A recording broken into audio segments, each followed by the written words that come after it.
Good evening, everyone. Welcome to another round of Link to the Past Randomizer, Keysanity Spring Edition. I'm your hostess with the mostest, Lyra, and with me tonight is Mentos. How you doing? Not too bad. How are you? I am doing wonderful, thank you. Looks like we're already underway, though, and some of them have started off at Link's house, but we have a couple over in Sanctuary as well. Yeah, looks like we've got at least a couple going for the Houlihan play, one going for Uncle, one going down south to Kakariko. Nice order of chaos here as we find some bombs inside one of the tree poles over at Hyrule Castle. Very, very useful.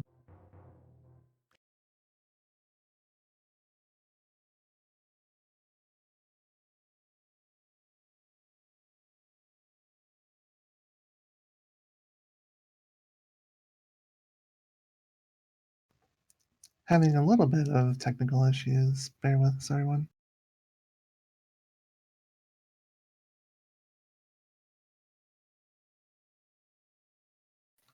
So I'll wait for the stream to come back up for anyone who isn't fully in the know on Keysanity. It works like regular randomizer, throws the items around the world, but it also shuffles the small keys, big keys, maps, and compasses of the dungeon along with them, which leads to a lot of wacky routing that has to be done. It's one of the things I can give the runners props for is the on-the-fly routing for absolutely everything you do in a Keysanity.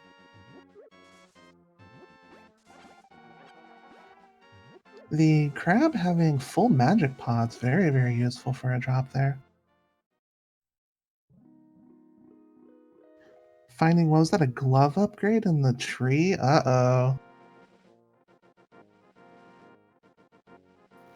I actually missed it, but yep, that's definitely a glove. So Aghanim is 100% required. So Solidus finding out that Aga's the play early could lead to very interesting decisions on what they're doing next. The early Moon Pearl sitting in the mushroom spot. Very interesting. Baker choosing to get a bunch of bombs from the bomb hut in Kakariko.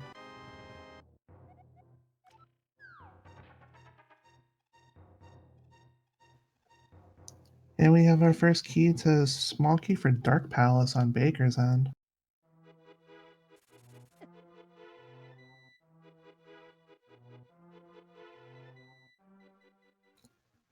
So something to note, Solidus and Baker are 0-2 in the tournament, and then Barnage and Brewers are 1-1, so they're both fighting for their tournament hopes and dreams in this one right here.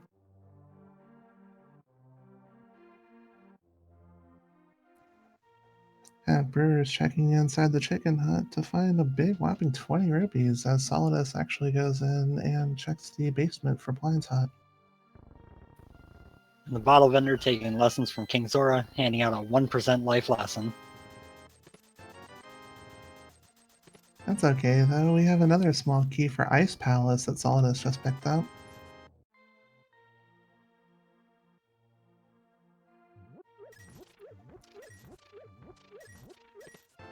So we have the mirror in Blind's Hut basement, and then the big key for Skullwoods over on Barnage's end.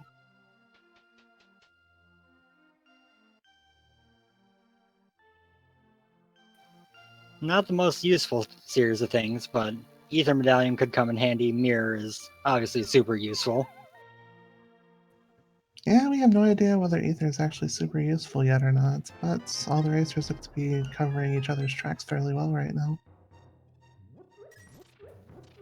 True, Ether is real good early on if you don't get a decent weapon to handle some of the rooms in some of the later dungeons, however.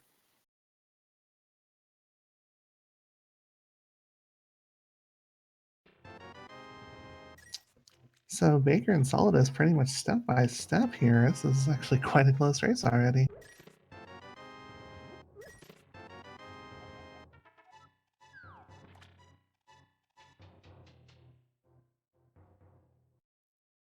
Looking for our first red divergence here to really start mixing up the action, though. And you were definitely right about that 1% return rate. The ultimate question is definitely going to be if that glove is supposed to be the first or the second upgrade. That can definitely be a question back on their minds, but not everyone knows that's there yet, I don't believe. Yeah, it's kind of become common to not check Lumberjack until you get boots, and in Keysanity until you've at least got a couple of tower keys, since otherwise you can't even get to the tree. But having that info early means that you won't have to make an extra trip up there. Finding a small key to Hyrule Castle, oh boy, that's a big treasure right there. If that is the first glove, that could be one of the few seeds where that key is actually required.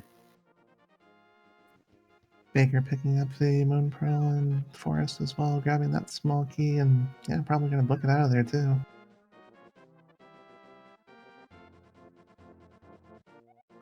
Just a big 20 in the maze game, nothing interesting there.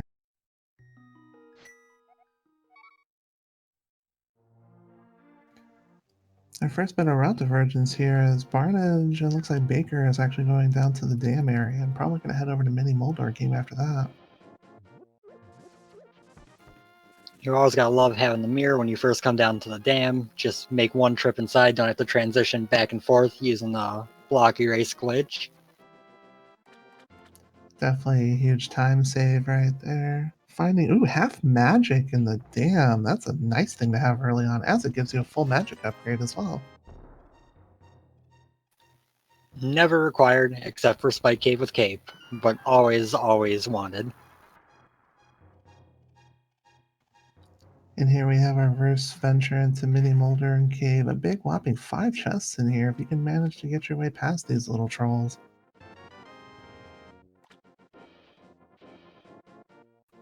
Barnage using to elect the bomb strats, which is actually coming up Millhouse right now. Oh man, maximum ownage.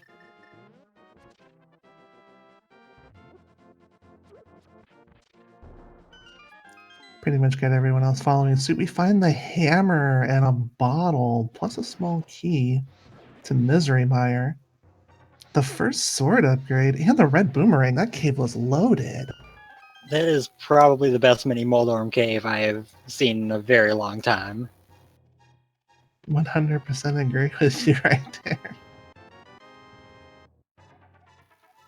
Although the Mire key is completely worthless, so I guess that kind of brings it down a notch.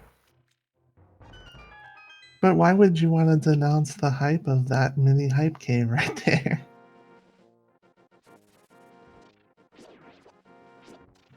Now, the Lake Hylia Ice Cave, more commonly referred to as my house, is getting broken into by our adventurers right now. There is one chest in here, as well as the option to go for more using the fake flippers glitch, which is actually a minor glitch, so it's completely allowed during this tournament. And the bloomerang, they can have that. I didn't want it anyways. At least it's the better boomerang.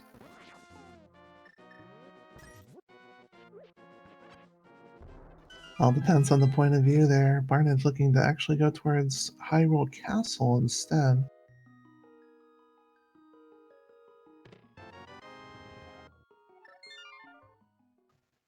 Gonna go ahead and check in the escape, grabbing the bomb. Oh, not even bombs. It was 5 rupees from that tree. Looks like it was completely random after all.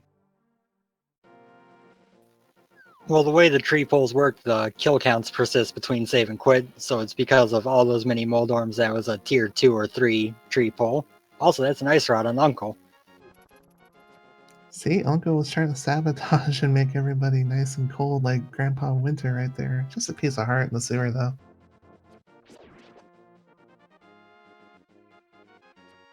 First big route divergence here. Solidus actually heading towards the Hostrala's hut, as Barnage is going to continue on to Hyrule Castle.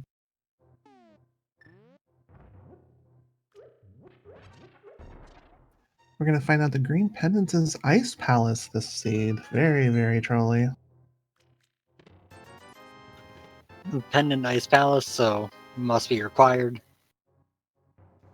Doesn't look like anything interesting in the back there, as Baker is indeed using the fake flippers glitch to go ahead and check the item on Lake Hylia, which is just 20 rupees.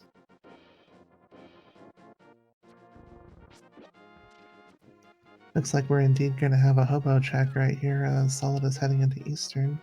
Barnage finding the map for Ice Palace. Nothing interesting there, but we can find out whether it's a pendant or...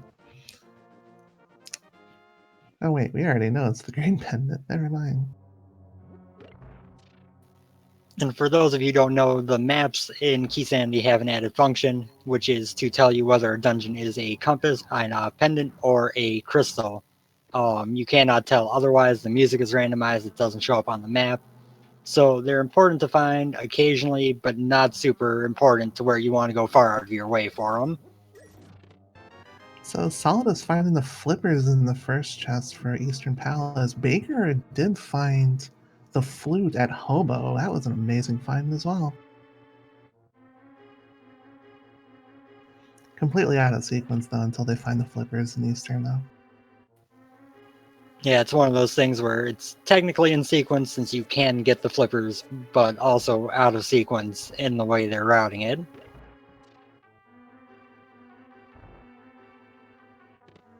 And we find a small key to Dark Palace inside Eastern, its sister cousin for dungeons. Also saw the Thieves Town big key right there on Barnage's end. And that big key logically opens up exactly one item location to check when they get to the Dark World. Brewers finding a key to Ganon's Tower. Sort of useful for later on. Yeah, I'd say the first two G Tower keys you find are valuable because they let you just skip through a bunch of stuff, just grabbing keys. But anything beyond that is pretty much useless if the big key is out of the tower. Baker opening up our Swagduck national anthem of Oh Swagada, and Solidus found, I think it was a map to possibly Ice Palace. And Barnage Sick Kid just choosing wants to give away to a little go. bit of his heart. Sorry, go ahead. Barnage choosing to go through the dark rooms of the castle sewers, finding not that much interesting inside.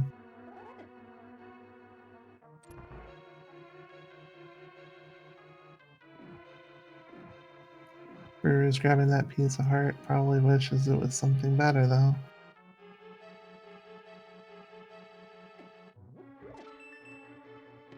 We have ourselves another sword upgrade for Eastern. That was a little bit of a logic break since it went through a dark room though.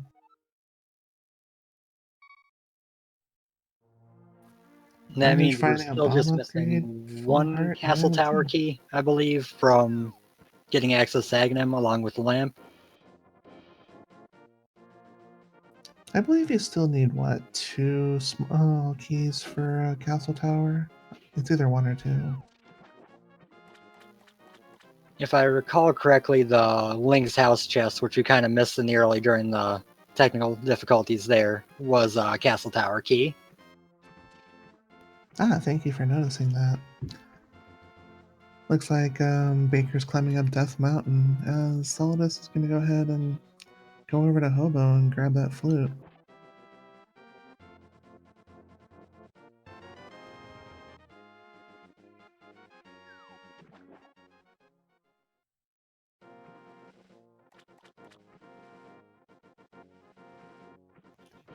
We do apologize for the technical difficulties on our end.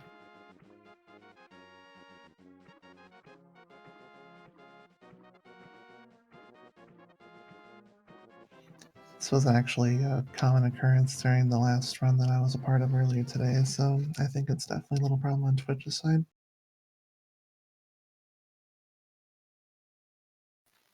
Bright side, of course, is that we get the little bit of surprise when it gets back.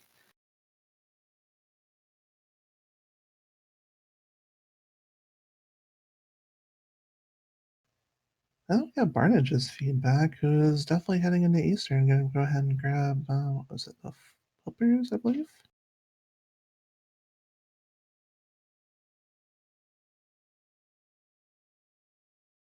There was also definitely that sword upgrade in there for sure for the Master Swords. That's also useful as all heck, too.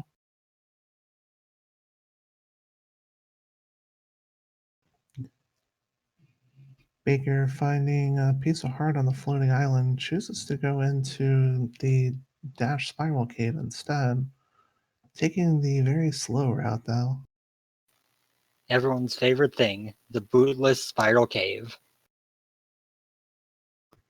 Brewer's heading into the sewer dark rooms, and you're going to find the validation arrow in the chest down there. And this is also one of those spots where ether comes in big handy. Looks like just 100 rupees in Spiral Cave, as usual, coming up completely empty of anything useful.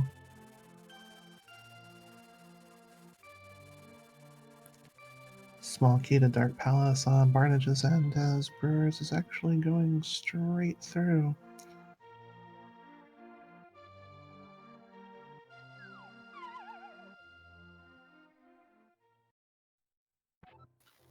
So we're to the Paradox Cave, the cave whose geometry makes no sense. Finding the other glove upgrade inside Paradox Cave.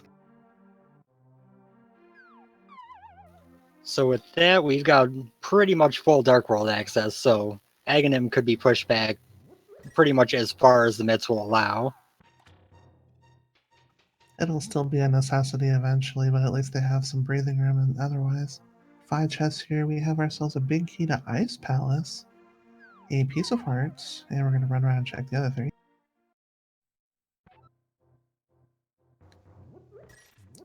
That's another small key to Pod and some money. Nothing interesting in there otherwise.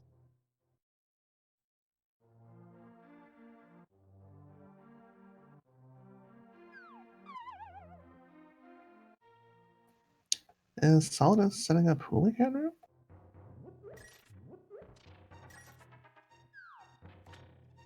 Actually, it looks like Solidus is farming money the slow and painful way.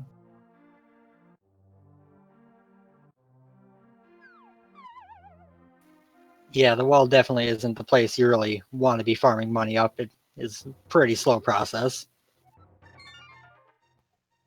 With the flute there, they just need to find the glove upgrade on Paradox Cave so that way they can go ahead and farm money the more normal way down by Desert.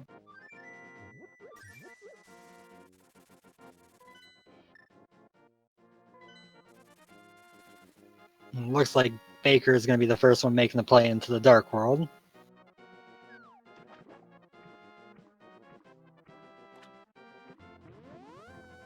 Now, as I recall, not all of these runners have actually made the check into Agony Tree to actually know the other glove upgrade is there, so they're pretty much going on blind right now.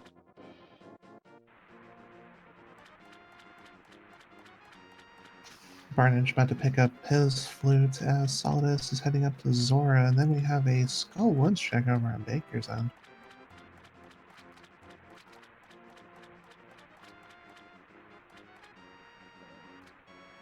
And Brewers is going to find the flippers as well as possibly the other sword upgrade, depending on how lucky they feel with Dark Rooms.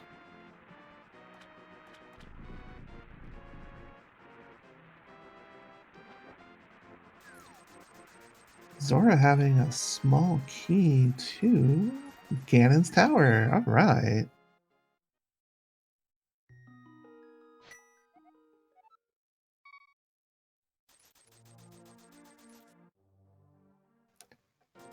Finding a compass to Misery Mire and Skull Woods there.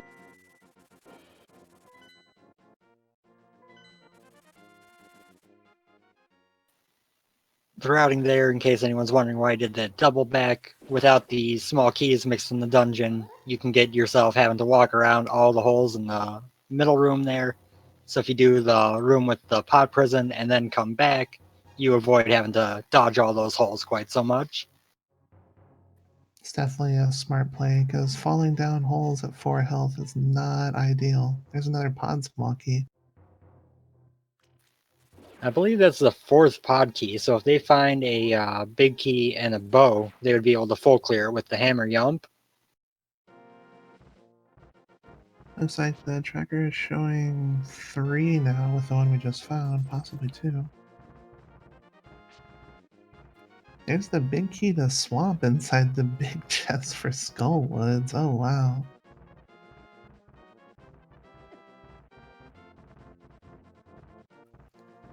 Solidus climbing up towards Death Mountain. Probably gonna take a look inside the cave here and see what we have in there. The mushroom on top of Spectacle Rock, though. Uh-oh, fetch quest. At least it's a super quick fetch quest with the flute.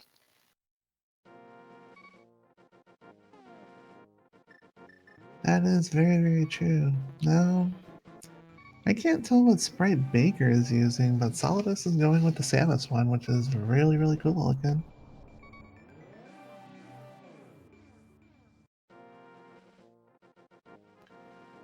Solidus grabbing the mushroom, making sure not to eat it in the process. Gonna opt to actually go into Tower of Hera and take a peek around.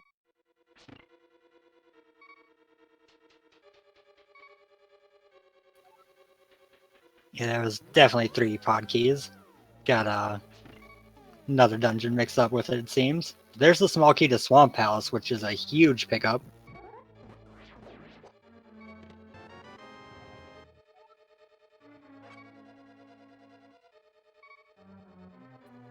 Looks like Solidus is setting up for possibly a death warp here, maybe. Nope, choosing to grab the mirror out instead. And there's the stage dive right there. And Baker took the unfortunate death outside of Skull Woods, which is usually a high risk when you have very low health out there. Brewer's going towards the hobo to grab the flute as we check that. There's a Turtle Rock small key right there in Hera.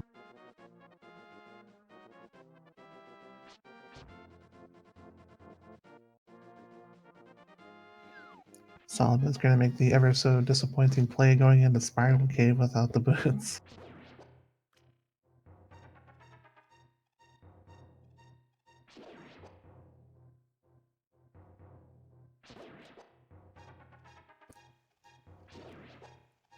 So Barnage having a little bit of trouble with the Dead Rocks there, choosing to go into Spiral Cave instead as well.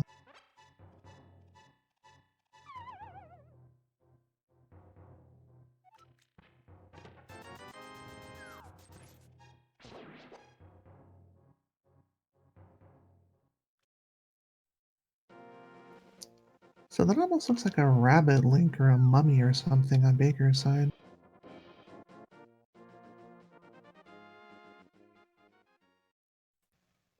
And Brewer's having looks like an elf sprite. The King of Samaria, the chess game there. That's a big pickup.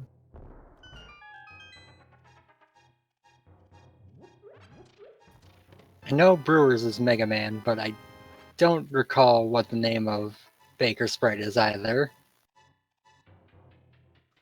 Okay, it's a Mega Man sprite. Very interesting choice there. To answer a Finding question what in the Sick chat, Kid has to say. Lumberjack has a glove upgrade.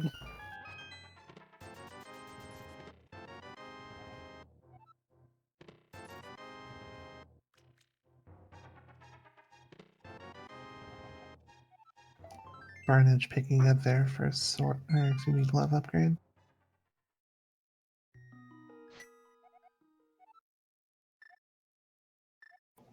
Village of Outcast was pretty empty. Looks like he's going to be diving into Thieves Town for the time being.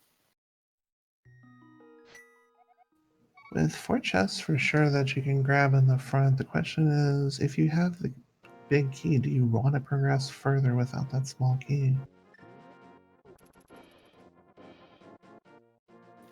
And that would be our 3rd sword we found.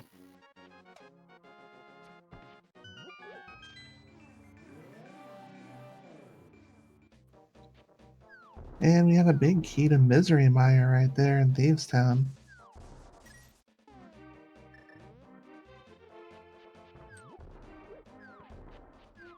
And the catch with going to the back of Thieves Town without the small key is due to logic assuming worst possible key usage. Only the chest next to the maiden is in logic. Everything else is locked by that small key. In Hype Cave, we have the shovel, powder, and blue mail. Also interesting upgrades, but nothing too critical there, really. It's actually a pretty solid hype cave, though, assuming the fetch quests pay out with anything.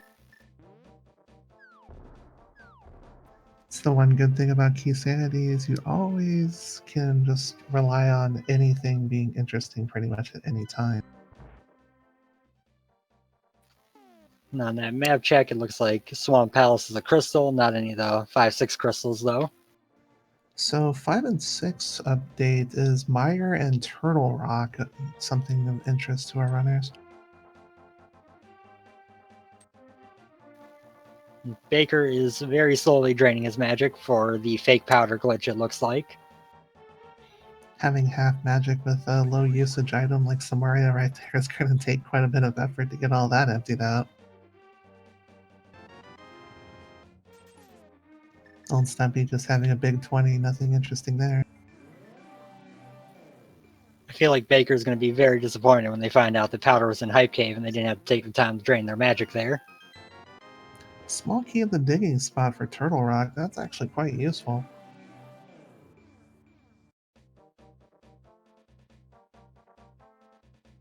And what do we have in our magic bat here? A small key. That's the Desert Palace. That's actually pretty useful as well. That's another 2 chests you can check.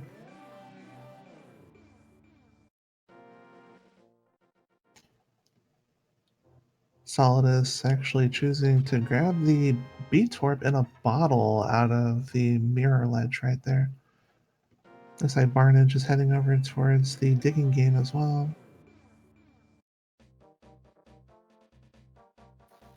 I'm going to go ahead and say about 17 digs. I'll take 15.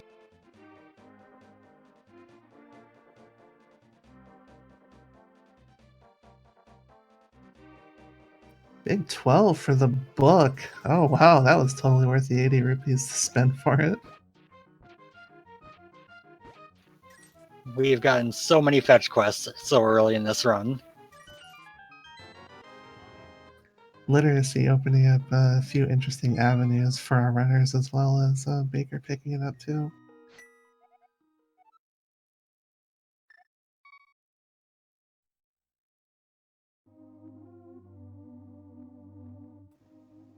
Brewers opening up Paradox Cave here as the sick kid has just been grabbed from Barnage's end.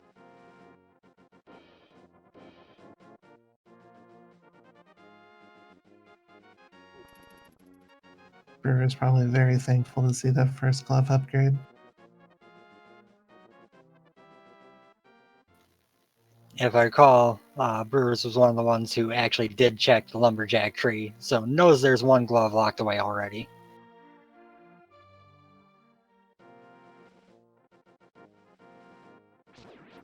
Baker gonna get shafted by Stumpy there, just offering up some lunch money.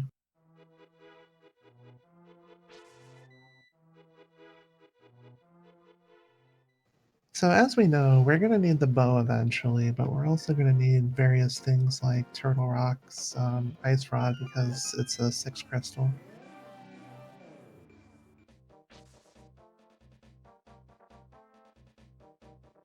But we don't know what the medallions are to either Mire or Turtle Rock yet are, however.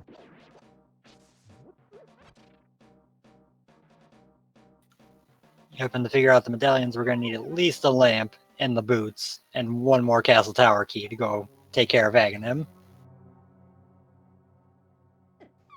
Solidus having a little bit of difficulty there in Skullwoods. It's actually a really annoying little spot to be stuck in.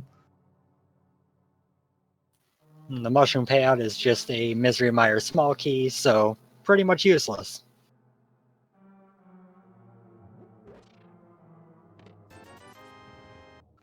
Baker picking up their blue mail, powder, and shovel.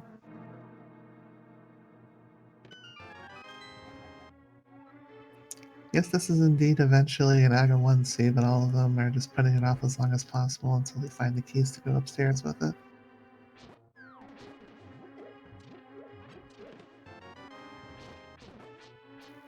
Yeah, it'll be interesting if, say, the lamp and the other small key are in Aghanim's tower, how long it'll take for them to get there. Let's see what kind of trolls we can actually get from this seed here.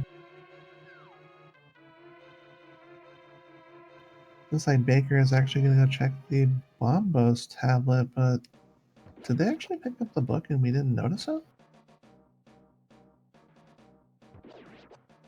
Yes, they certainly did. So what does our lovely Bombos tablet have today? A map that will show us the location of Desert Palace. And desert is a pendant.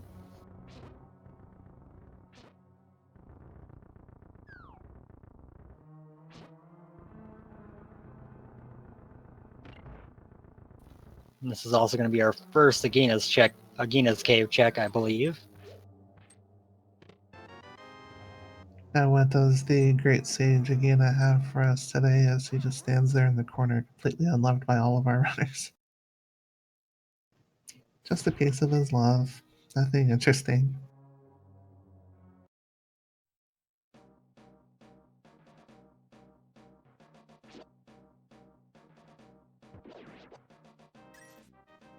Solidus choosing not to advance into the other half of Skullwoods just yet. Looks like they're heading south towards Davestown or even possibly towards the graveyard areas now that they have the mirror.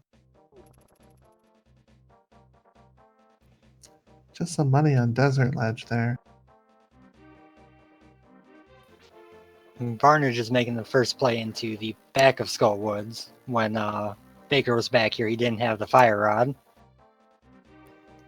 Solidus finding out that there's actually a small key on the Bumper Cave ledge that we don't know where it is leading to, so that could be something to come back for later.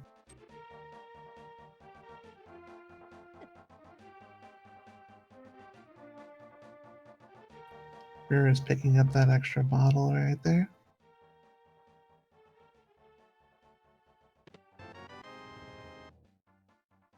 Oh no, Barnage getting grabbed by the Wall Master, has to go back to start. Fortunately, it's not too much of a move backwards.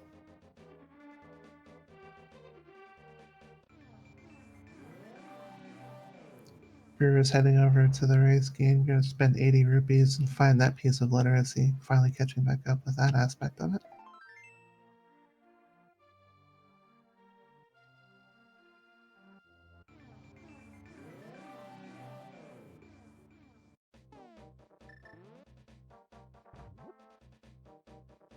So finding the boots inside Desert Palace, oh my goodness. Right side of desert, paying off big time. Just in time to go check the torch as well.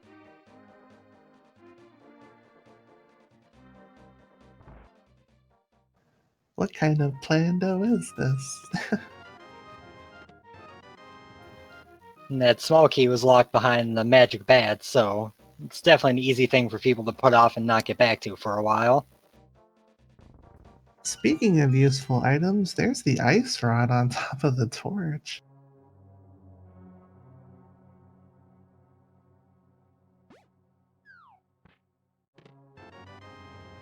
And Solid is picking up a tempered sword upgrade, the upgrade of bacon. Barnage having a little bit of difficulty with the Mothula fight, choosing to use a potion, not really needing it. And all that work on Mothula for a compass, but at least he had a crystal. Big old compass to Ganon's tower, not like we're gonna really need that too much, but again, it was required, so a necessary evil.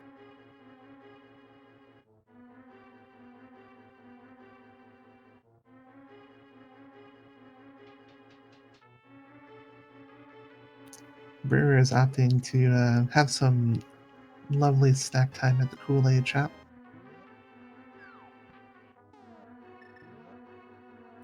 Oh, dear lord. Uh-oh.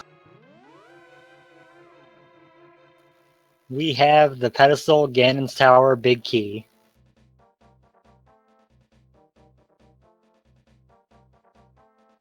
And the chat erupts at the information that the pedestal is actually really, really useful this time around. Here we go. And to be honest, from a runner perspective, it's kind of nice to know the GT Big Key is there since it could be in literally any location in the world. At least you know where to go. So we're pretty much going to have a full clear seed right here. At 35 minutes in, that's actually useful. Not much to have, though.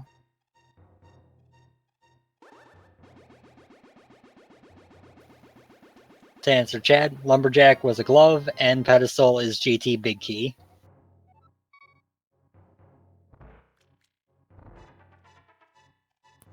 Welcome to Link's Nightmare. I hope you're going to like it.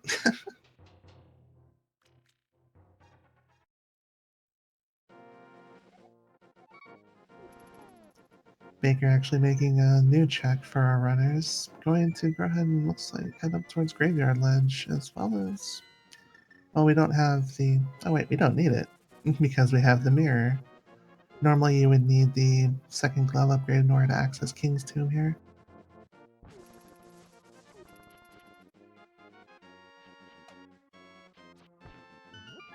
Just a piece of heart there, nothing useful, unfortunately.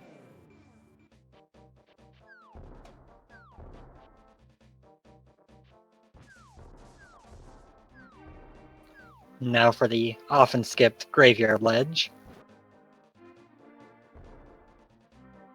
Best part about Keysanity is no location often goes unchecked.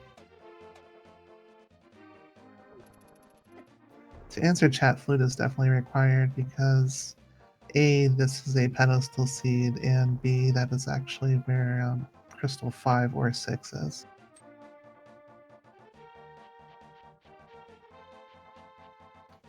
Solidus heading up towards the pyramid, gonna check what that item is right there on the ledge.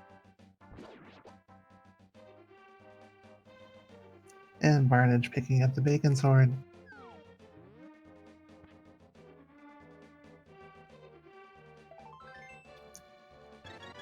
Finding the piece of heart for the emergency life refill. What great timing for Solidus.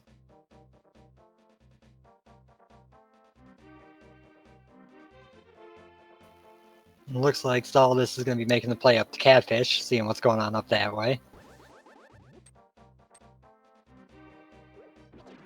Catfish is a little hard to route in a solid way to actually do it, but if you're going up to Catfish with the intention of hitting up Zora while you're there, it's usually the most ideal way to go about it. Or at least the Waterfall Cave, if not Zora. In this case, taking care of Mushroom on the way also makes it a little bit more of a valuable walk. Solid routing by Solidus.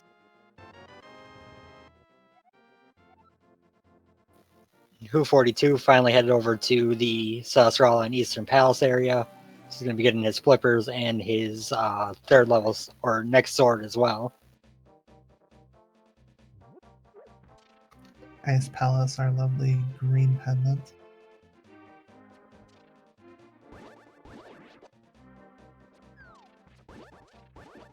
Looks like Brewers is heading over towards Mothula as Barnage is looking a little bit confused. But apparently an Agony Tree check is in order here. He's about to get part of the bad news. The disappointment is real. Just wait, there's more. Solidus skipping out on the piece of Catfish's love. It was Valentine's Day this week. Why didn't we show a return of affection?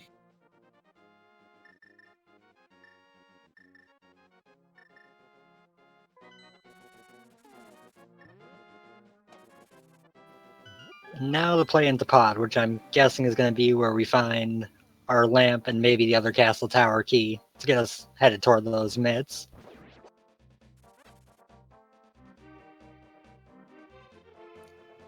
Almost a quite linear seed, all things considered.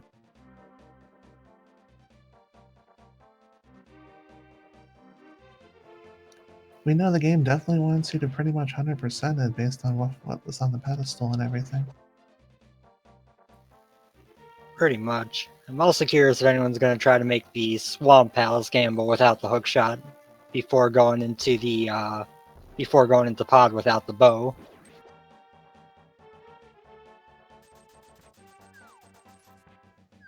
Brewers having quite the interesting time with Mothula, aka the first of the infamous cat on a treadmill rooms in this game.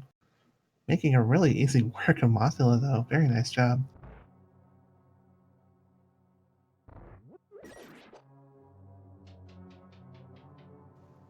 Solidus inside pod as Baker is running through Eastern, going to be finding possibly a sword upgrade if they haven't already found it.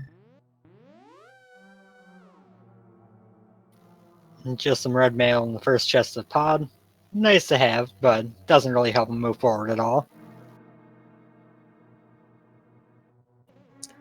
Now, something to look at with Keysanity is that pod is actually, if you don't route it a certain way, if you have the ability to, you could get yourself stuck for a little while.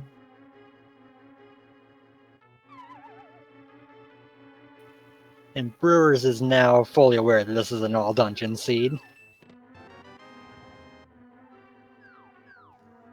Getting that all dungeon mindset going actually is pretty beneficial because you already know what you're getting yourself into.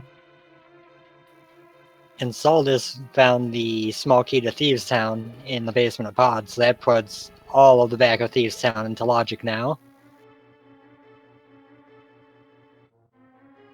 Barnage making the play over to Catfish. Will Barnage actually show Catfish some return love, though?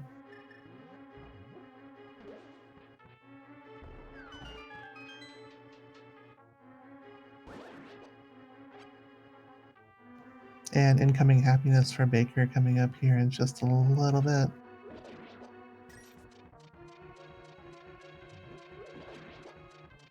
And we have ourselves butter.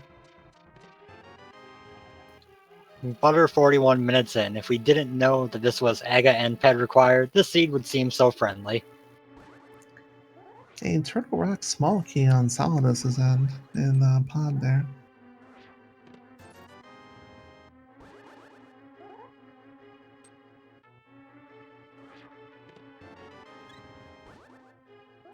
Nothing useful in the waterfall cave today, though, as Barnage has definitely learned.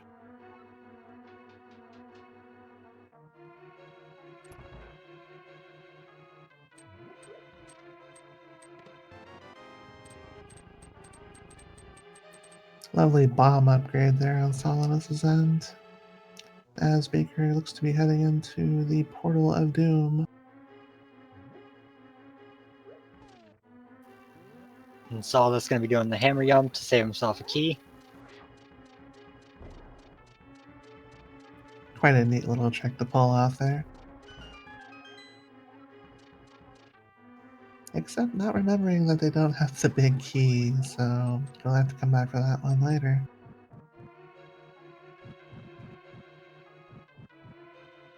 Brewers heading into Thieves Town as Ether Tablet has shown to be just a big 20, nothing useful there.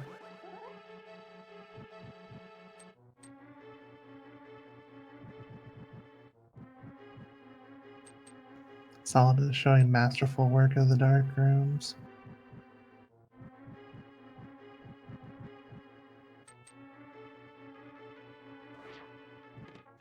Brewers finding the big key to Meyer. Seems to be a little bit disappointed there. Maybe a couple frustration slashes mixed in with the jelly kill. So now our big in-logic options are pretty much Swamp Palace or Thieves Town.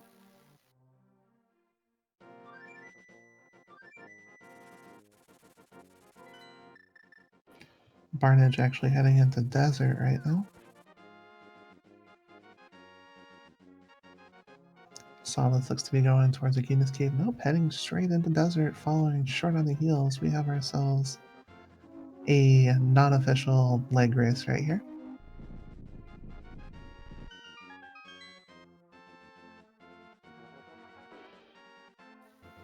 And Barnage is entering into desert having not done magic bats, so he doesn't have that small key and won't be getting his boots here. Will instead be needing to come back later for that ice route.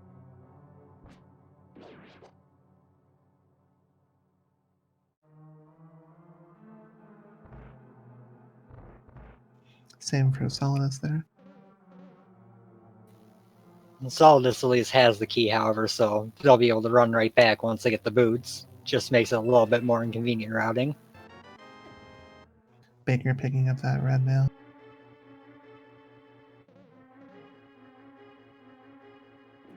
To answer the chat is winning Kappa.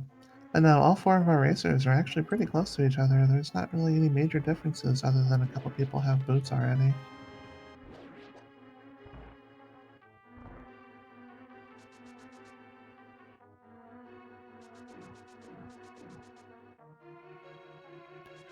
Butter Sword making quick work of all the annoying enemies inside Pod.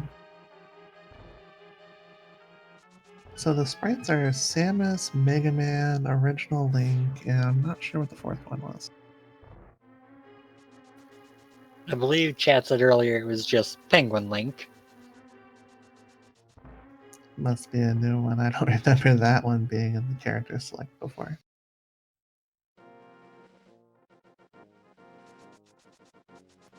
But the real question is Penguin Link voiced by Danny DeVito?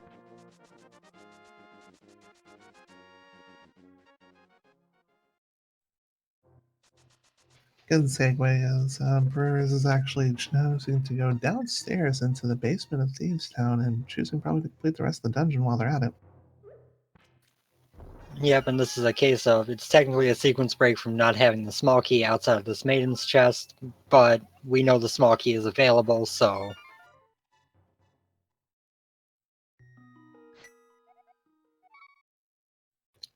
And the big whopping 20 rupees inside the maiden chest there.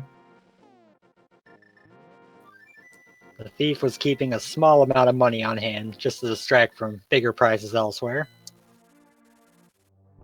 Baker remembering that they don't exactly have access to that big key yet either, but at least having that hole available for later so they don't have to do it again.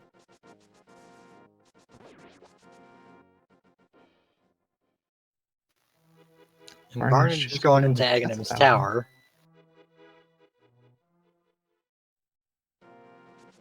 Sorry about that. Brew is heading into a blind fight and making quick work of it as well.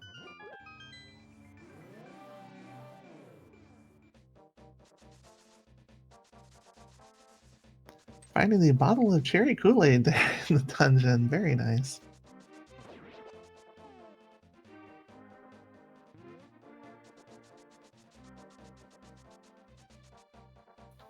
Blind is down, leaving us with just a piece of his heart. Picking up a much needed crystal though. Then again, everything's needed in this scene now.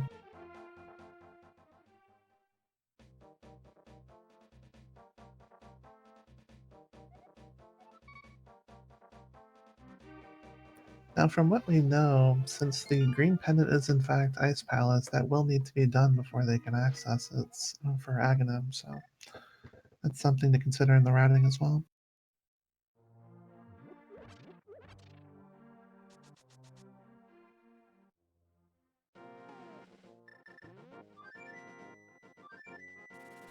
Baker actually checking a chest, but nobody's seen yet, so let's find out what the surprise is inside. It's just like a cereal box.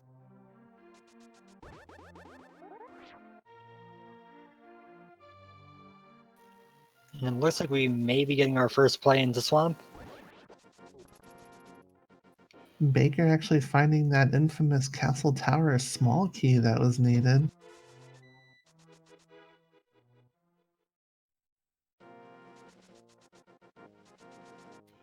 Barnage gonna go ahead and check Bombos here as Solidus heads back into the Dark World.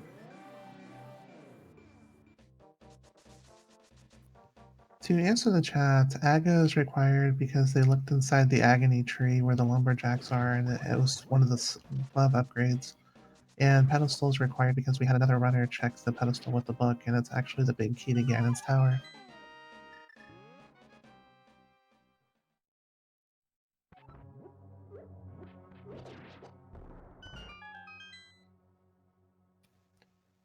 Most of our runners checking over things that other runners have checked already. So it's a good opportunity to mention, if you like what these guys are doing, be sure to give them a follow. They put their time, heart, and soul to give us all quite an amazing show, especially at this late hour of the night.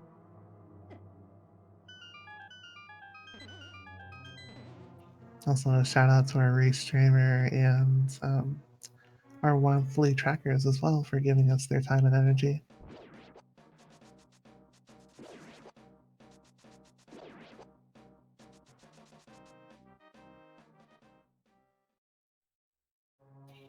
Barnage actually taking our first visit into Swamp for our adventures.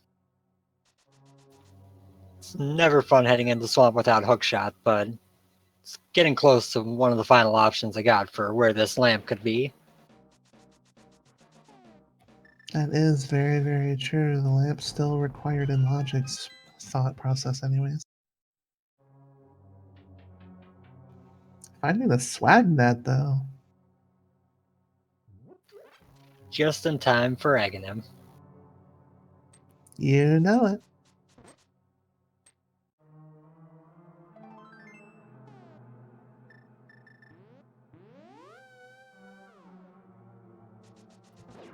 Solidus heading up towards Mothula, Baker heading down into the castle basement to grab the prison cell chest.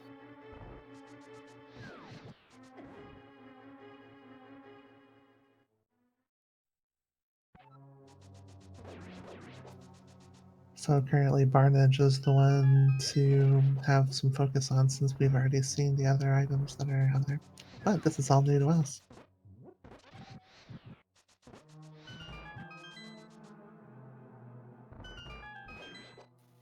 I'd also like to say how evil this seed has been. It's been 50 minutes and they still only have 7 hearts. Very unhealthy seed, unfortunately. The good news is these runners have shown off quite a bit of skill taking down some of the harder bosses with such low health. Nothing out of the compass chest and swamp though.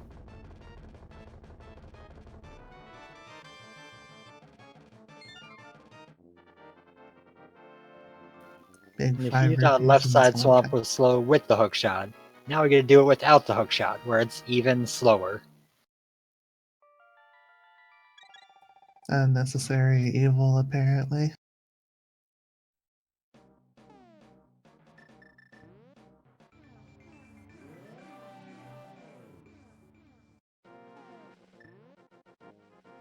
Brewer is also making the option to go into swamp. And Solidus taking his turn and taking the bad news in. This is the most wonderful of seeds for our lovely fans here in the audience. Can't say the runners feel the same way at this point, though.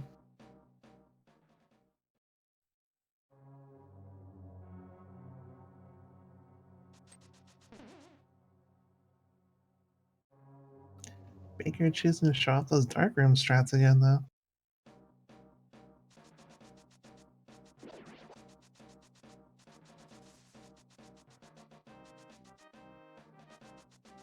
First chest at swamp being a big 20, which sadly isn't useful anymore since they pretty much made all the major rupee expenditures for the game.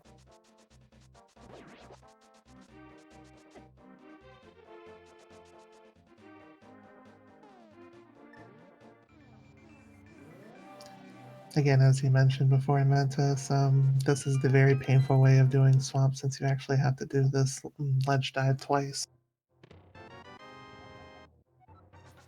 The saddest part about that being that's the way the developers intended you to do it. Very evil indeed.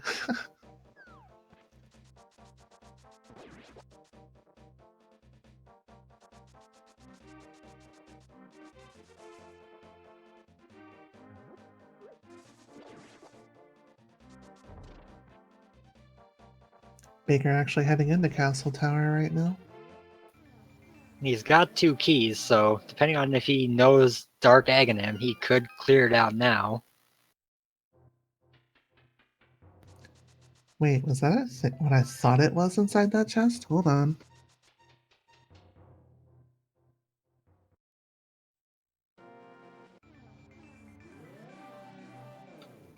That was an almost vanilla hookshot.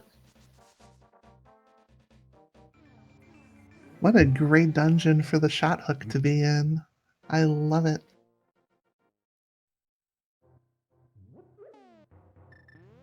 Definitely one of the most useful items in the game, definitely the most useful at times, so that way you can actually just clear swamp while you're here and not have to make a second trip in. Yeah, it's always nice when you have to make the gamble on Swamp without Hookshot to get it there so you can just finish it, but you still never want to see it.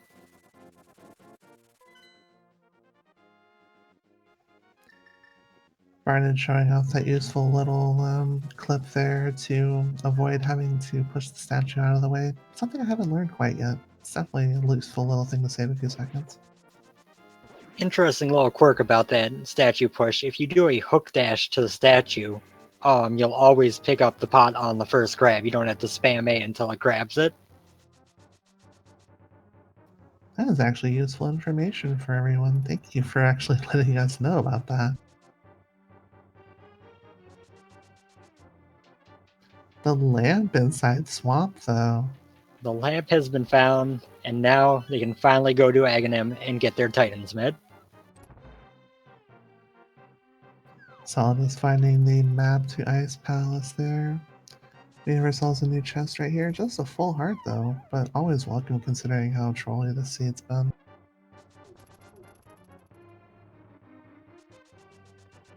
The lamp was in the swamp basement right there.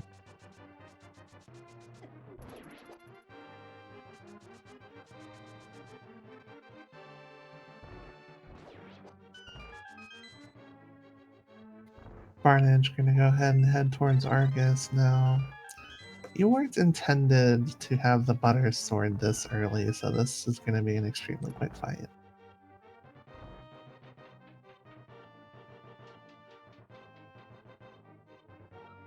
The only real faster way to actually take care of this boss is if you had silver arrows, but we haven't even seen those or the bow yet, oddly enough.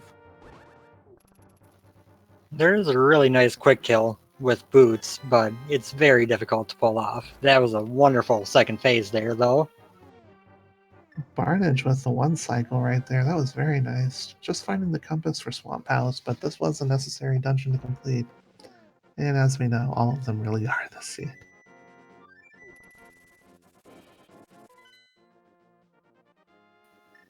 Baker seems frustrated. Oh no, that's definitely a frustration bonk there.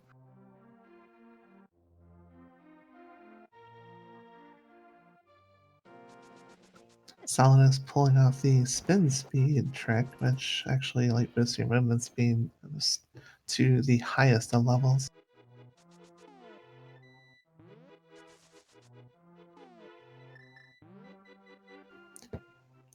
Baker grabbing the chest where Mothila's particular area was.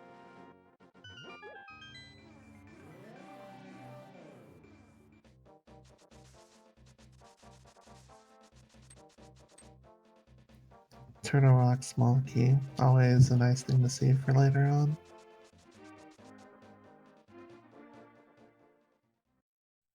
The pyramid has been checked, but it's been a while since we've actually had someone go past it.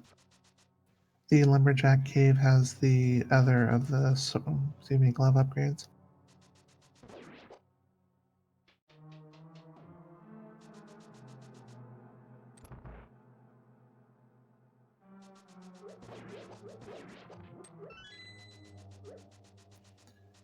So all of our runners are definitely still pretty close. There's no real advantage by any of them at this point.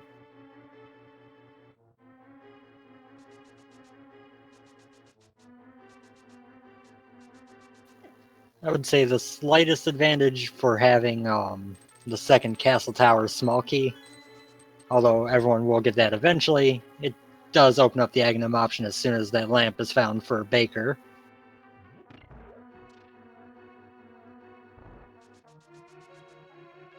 Very true. We're having ourselves a second floor chest check right here.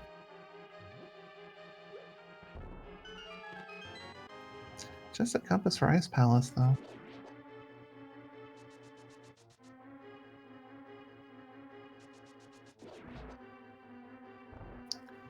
Barnage looks to be heading to make that trip into Pod as Brewers goes into Argus.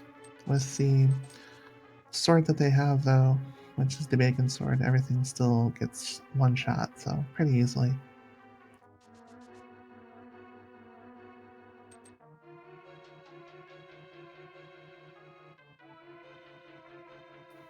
So heading into Pod here, Barnum should, if I recall, be getting his second Castle Tower key. So he'll be able to head over to get that mid after he's done here.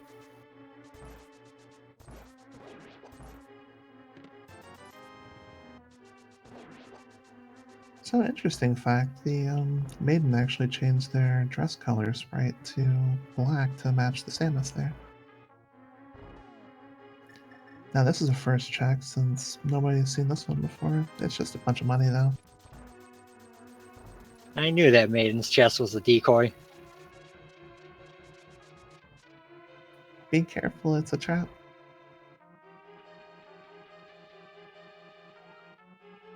Baker closely following suit into the rest of Thieves Town, though, along with Solidus.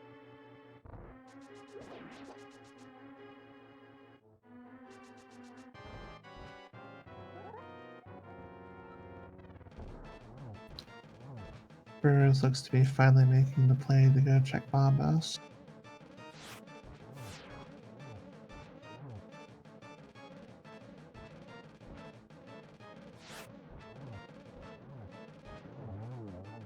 Very nice blind fight from Solidus. Holy cow.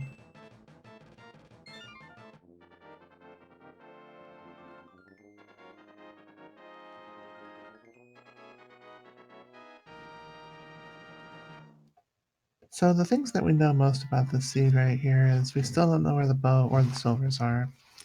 And everything is required, so hope you guys are in for a long haul. Good way to finish off the night.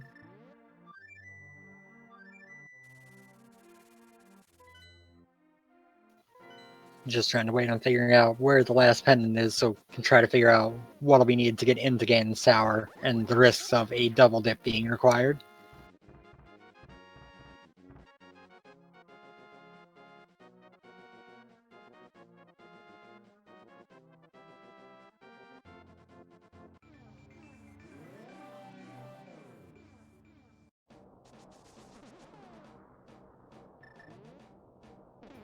So if you're playing this seed, Mentos, what's your thought process going forward from here? With the information of Aghanim and Pedestal required, pretty much just clear everything as soon as I've got the chance to. Full clear until I know the pendant crystal layout and then go from there.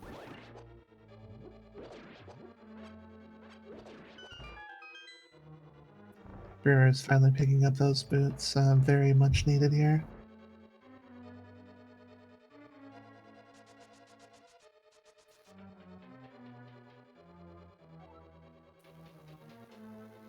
And that's going to be the one catch for Barnage is before he can get his meds, he needs to go make a second dip into desert to get those boots.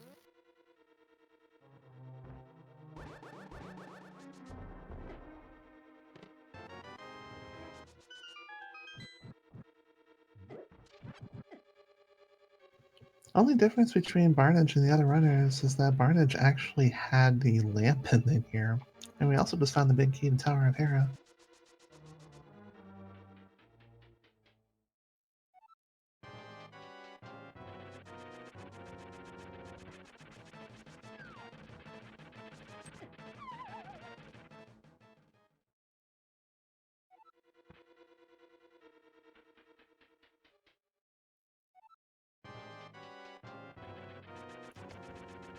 Stand by to refresh if you need to. We're having a little bit of lag here.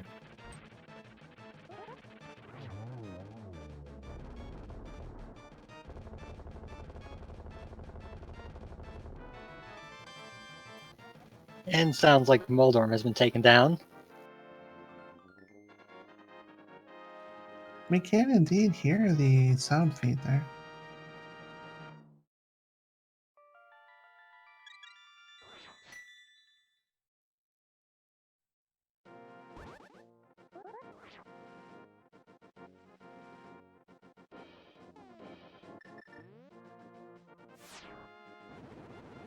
So we'll be able to figure out what Hera was eventually as soon as the video feeds come back up.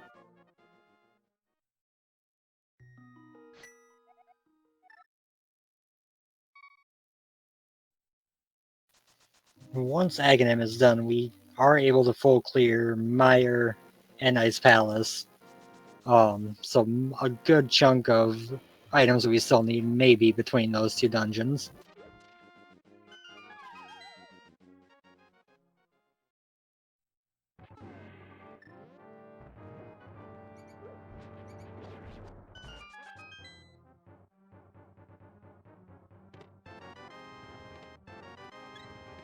And we're definitely hearing items being gotten still.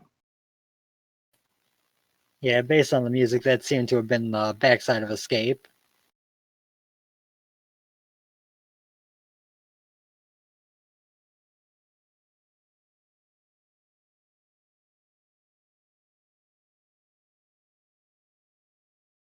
So we'll keep trying to get the video feeds back up. Just stick with us, everybody.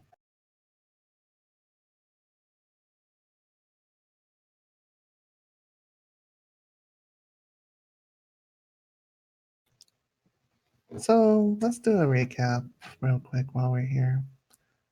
We know where pretty much everything is except for the bow and silvers. Again, everything is required, so our runners are having to pretty much 100% this seed because the big key for Ganon's tower is actually up on the pedestal.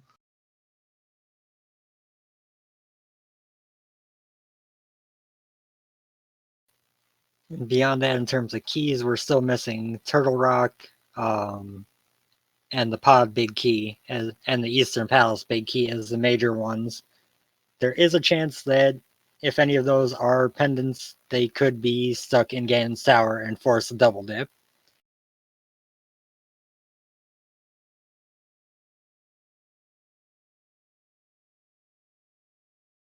So we do have Barnage's feed back up, who is heading into the basement of Thieves Town.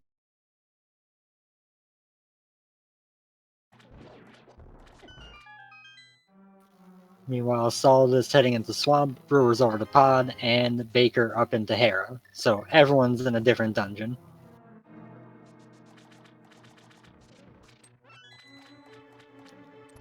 And we didn't get a chance to see what Tower of Hera had for the other chests, so we're going to actually get to see what Baker's got for us in just a moment.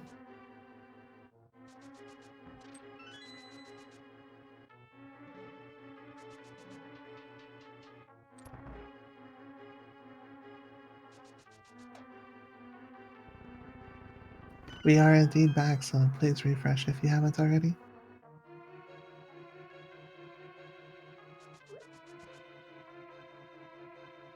First chest having a full heart container there.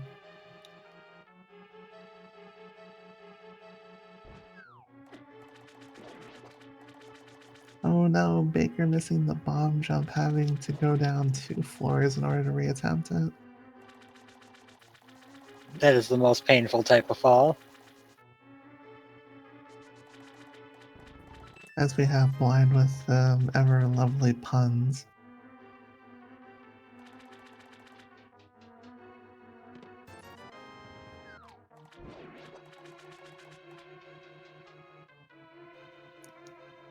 So the baking puns clearly aimed at who Baker here. And Barnage got a little bit off script there, but handled it more than fine. Took Blind down very easily.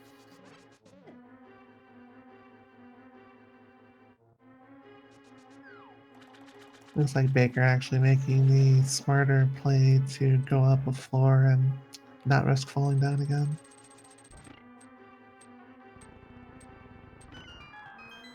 Unfortunately, all this work is going to be just for a level 2 shield. Well, the fire shield does have a few uses, but it's mostly a safety net, not really super useful. Yes, Swamplet basement had the lamp in it in one of the 2 chests in the flood room. Baker heading up to show off their skills with lovely Troll Dorm 1 here.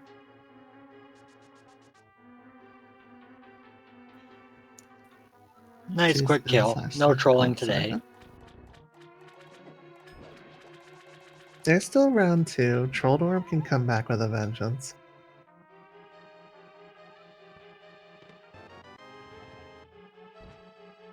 Oh, now that look, we actually have all of our crystals known.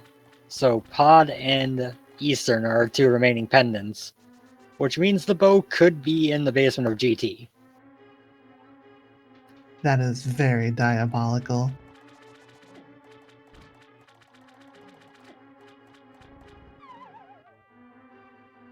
Solidus is going to go ahead and pick up the shot hook and be very happy to see it.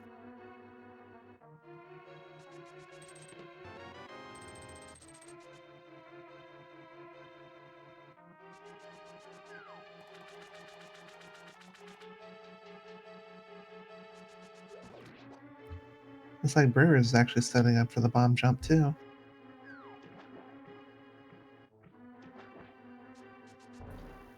Yeah, the hammer jump is such a valuable trick in Keysanity in particular that it's kind of hard to want to race it and not take the time to learn it.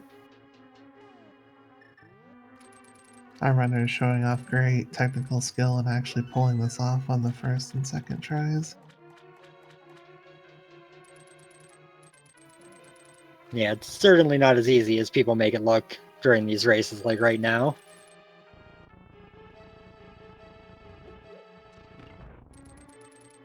Oh no, Brewer's missing it again, having a little bit of difficulty with it. Looks like Baker's heading making the play towards Swamp though.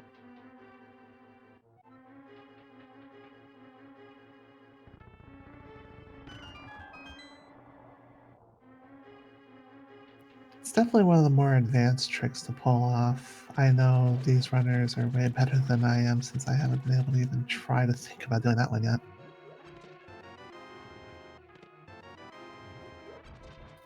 And some Yeah. frustration slashes. And Brewer's got it. It's, for those who are not aware in the chat, it is pixel perfect twice in a row. You can pause buffer, makes it a little bit easier, but it's never really simple to do. Something we didn't pick up there since it was dark and the other times we went through that room is the Quack pendant.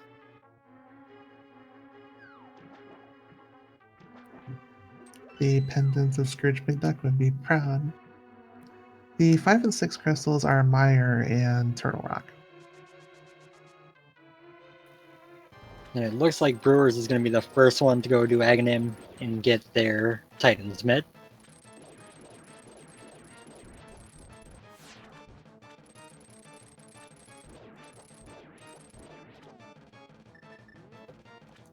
Now Barnage is actually taking the ever so painful route through the Spike Cave and almost going down with it.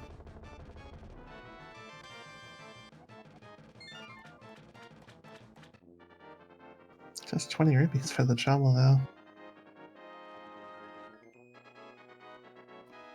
Solidus making very quick work of Argus.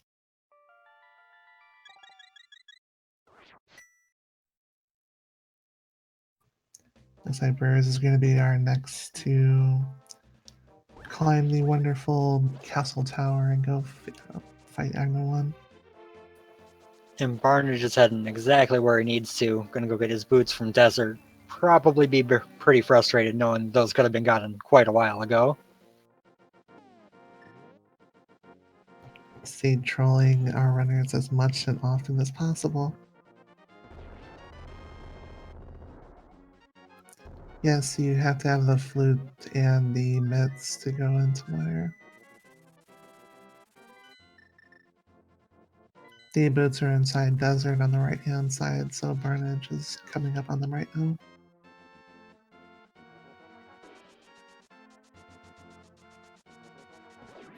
Keeping a nice cool head there and not showing off any frustration with those boots being there.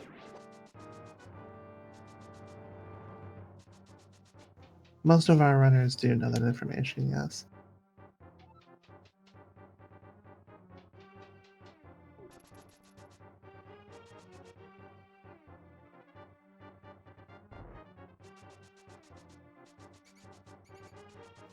Solidus heading down into the rest of Castle Sewers, which surprisingly hasn't been gone through before, but I guess they were waiting to find the lamp so it's actually in logic.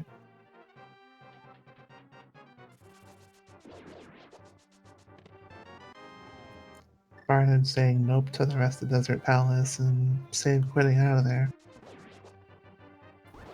Probably heading up tagging him as well at this point.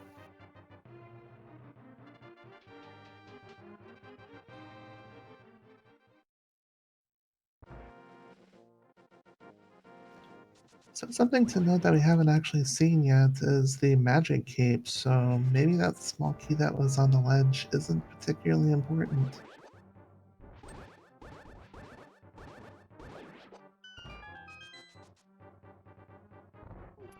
Wasn't counting how many blue balls were on Agnum 1 though. I'm usually a guess of around 4 or 5 though. I also miscounting it, but I usually guess 15 just because one day that's going to be right. It's already wrong for this one though. That is quite a scary thought on your mind right there. Solidus just finding a big 5 rupees heading out of Castle Tower.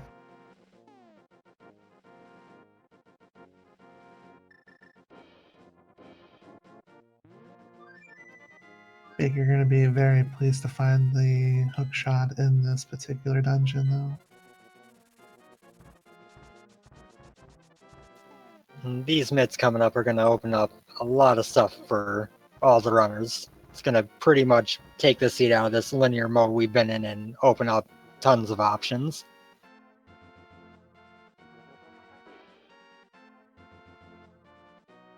Lumberjack has the Titan sets.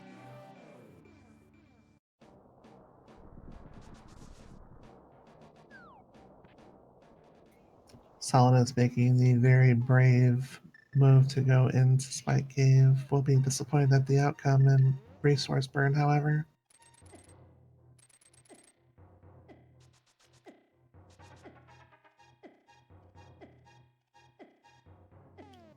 Now, something that's a technical issue with the game itself is anything that you use to try and stun those guards with on the room before you go up to them where Agnum is.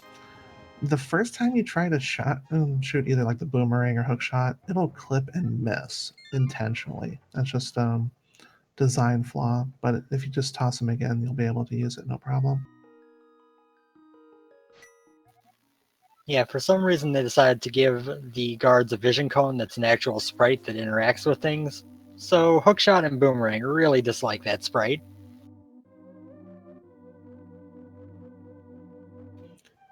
Brewers heading into King's Tomb. Not going to find much of interest inside there.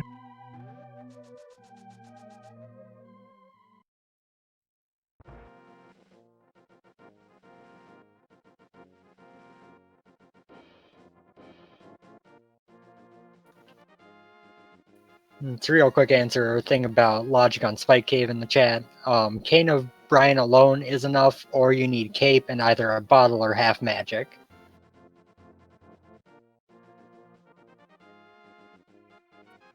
And Agnum 1 goes down pretty quickly for Barnage.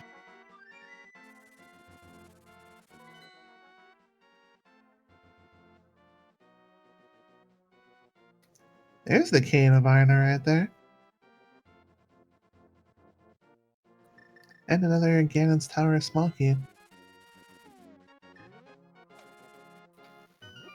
Solidus looks like he's heading back into pod, which should get the second castle tower key, which will kind of give him a better idea where to go. Baker being very pleased with the hook shot pickup.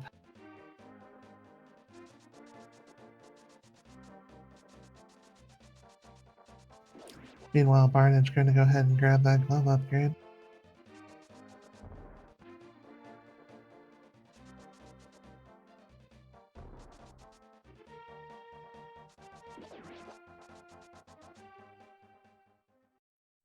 Solidus heading into Eastern, going to be able to pretty much plow through it. Actually, that's not Eastern, that's Pod, the deceptive twin of Eastern, Kappa.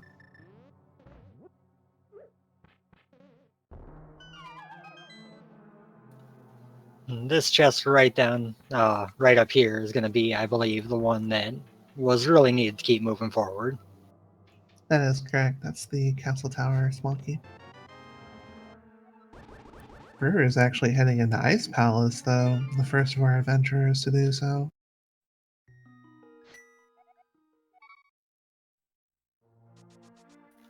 See a couple people in chat asking who has an advantage right now. It's kind of tough to judge at the moment. Brewers and Barnage are definitely already having Aga done, have a little bit of an advantage, but it's not a major one.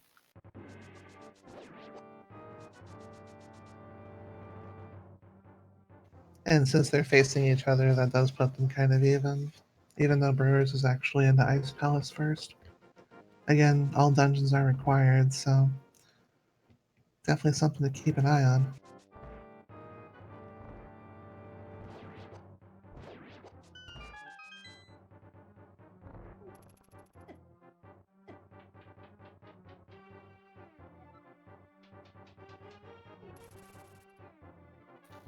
And I did not catch the medallion needed for Meyer when Brewers was over here, so we should have an idea, or I should try to pay attention to that, I guess. Be coming up on that recheck just in a moment here.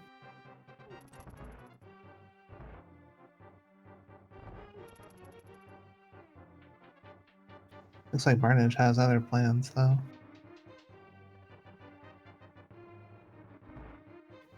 We're going to be checking Checkerboard Cave here, which just holds a piece of hearts. Nothing of interest.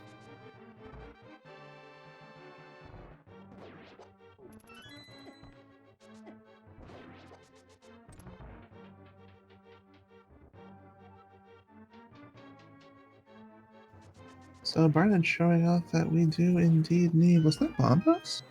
And that was Bombos, as if the seed hadn't withheld enough already. It's also requiring Bombos. Oh dear. Now imagine if Turtle Rock also needed Bombos and it was withheld in some crazy location.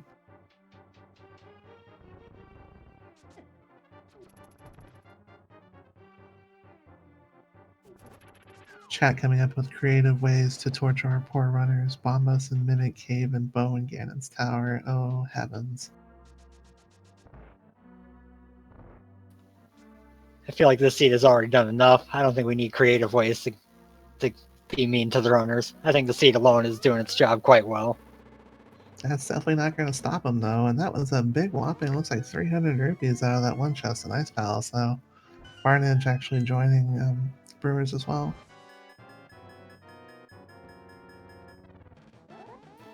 And more money.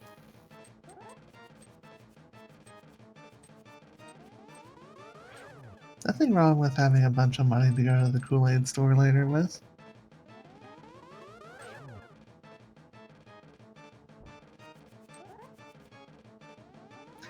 A compass to Desert Palace, also useful.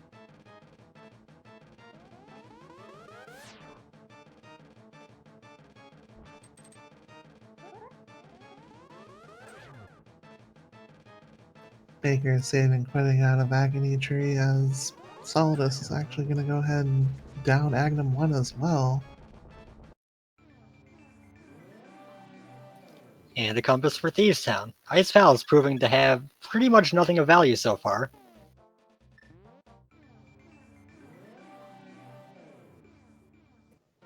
And the big chest having a piece of hearts. This is a completely dead Ice Palace for the most part.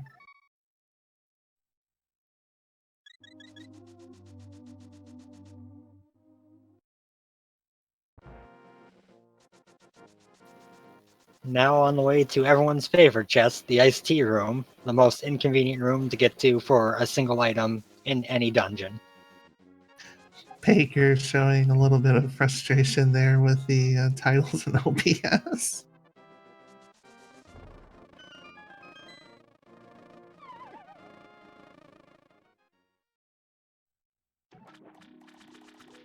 The infamous Moon Room actually withholding what is going to be The magic cave. Oh no, that key could be required here.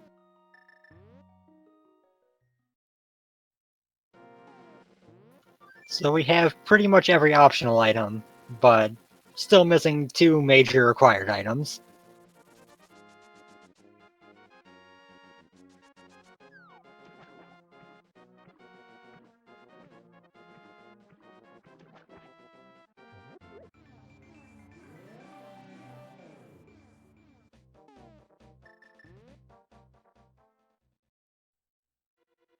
Brewer's going to be the first in the cold stare, though.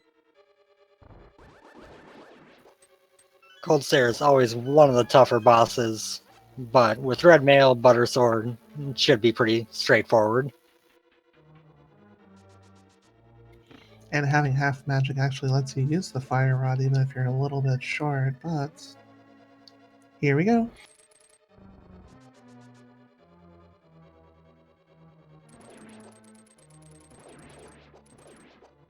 Brewer's having an amazing cold stare fight. Well done. That was perfect. And there's the big key of Pod, which gives us another place we can go clear a couple more items. Also opening up Sahasrara, which makes Pod a nice little segue into.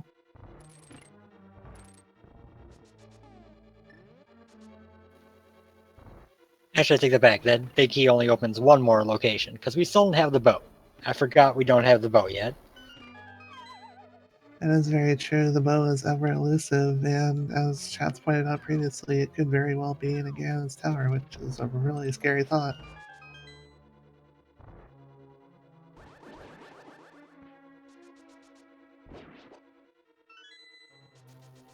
I could get behind a bow in the Pod big chest that everyone will put off looking for until they find the bow. Barnage gonna go ahead and grab the magic cape here out of the moon room chest as we find, looks like, is that money? Bring the man back his family heirloom, he gives you 50 bucks. The frustration is real. So at this point, I think Turtle Rock is pretty much the obvious play to make. Out of the information we have, there's not many other options left, and it's got a lot of items you can get to, and we can clear up to the big key door. Turtle Rock being the play, but where else could Bombos possibly be if Turtle Rock does require it for entry?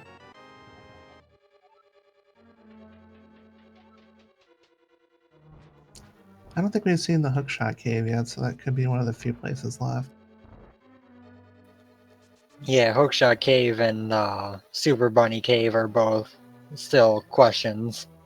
Looks like Brewers is going to check the small key on the Bumper Cave here, see if maybe it's a TR big key or a small key. Baker showing off the frustration Boomerang throws against Aga 1. The mushroom was just a small key, and the black rocks were nothing in particular.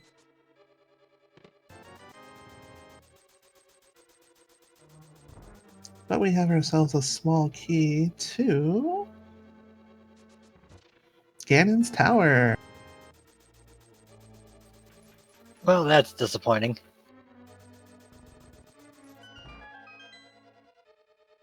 Brewer's having a little bit of trouble with the murder birds there, which take off a lot of life, even if you do have red mail on, so something to avoid or possibly just run away from if you can. Looking like probably going to be checking the blacksmiths and the purple chest and hammer pegs while over here. Solidus actually taking an interesting route to go down to the next floor. That room is often not seen in Randomizer.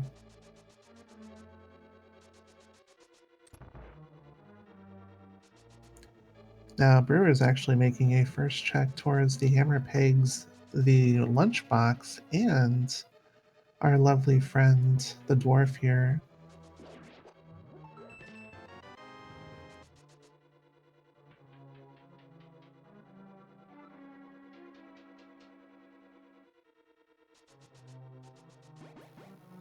Just some bombs in there. So that's strike one. Here comes the second pitch. I gotta say, someone went through a lot of trouble to hide those 3 bombs.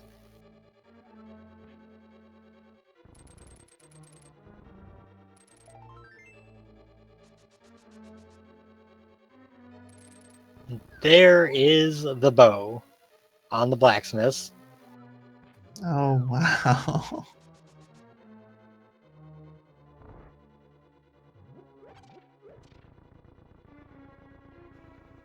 Hour and 30 minutes in, and we're just now finding the bow. This is starting to get towards all the runners.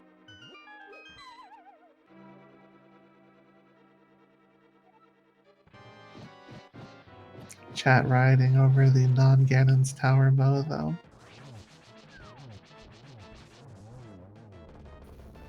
Don't worry, chat, they still have to find bombos somewhere. Can't be GT, but it could be somewhere rough to find. Definitely starting to run out of places it could be, though. And this is definitely a small advantage to Brewers here. Barnage went back into pod without the bow to check the big chest. Brewers is going to be able to clear out everything that's left in there in this one trip in. That is true. Having the bow turned out to be a big advantage because you can also go straight into the eastern and just charge straight on through as well.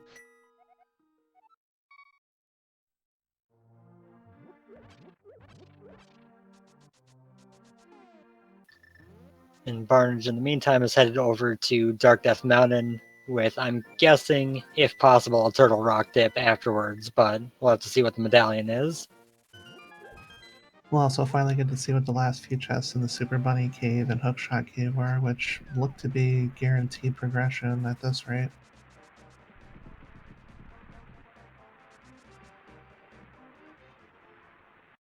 So we still need an Eastern Big Key, a Desert Big Key, Bombos, and the TR Big Key to be able to clear the seed.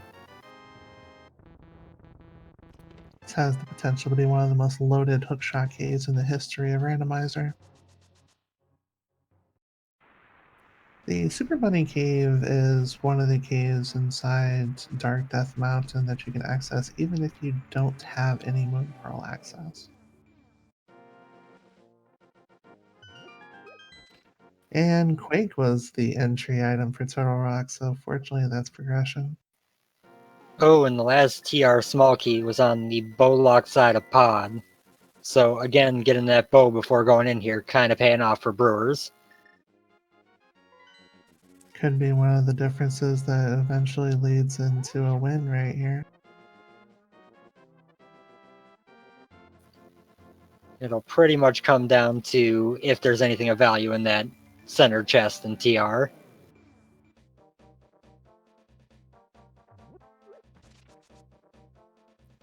Got a map to Eastern and then a small key to Skullwoods, which is completely useless at this point.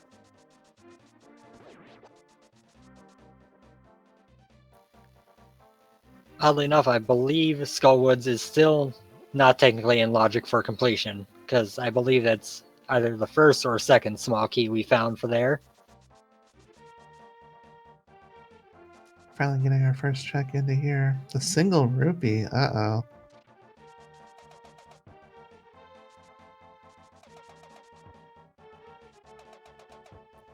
There's that other small key to Turtle Rock you were mentioning. No, I guess I saw the wrong words on that one in pod.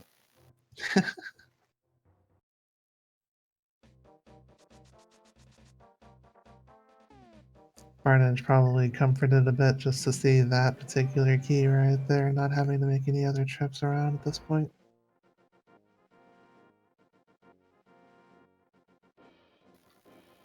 And Solidus is about to get their bow while Baker is going into Ice Palace. More frustration slashes, oh goodness.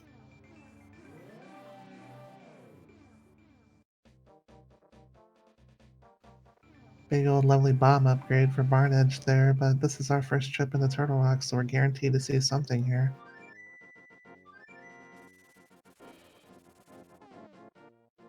I think all of our runners have shown frustration slashes at least one or two spots so far.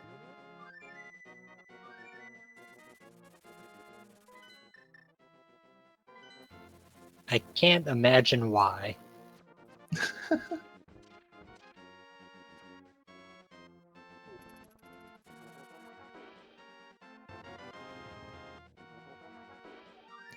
Another bomb upgrade, and we have ourselves a compass to Turtle Rock, so vanilla compass there. The infamous bowl of nachos.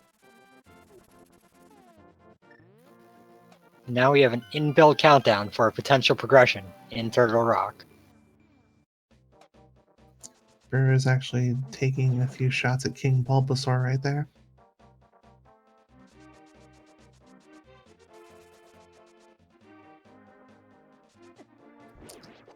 Apparently, Mega Man is a Squirtle fan because there was no love shown to that Bulbasaur.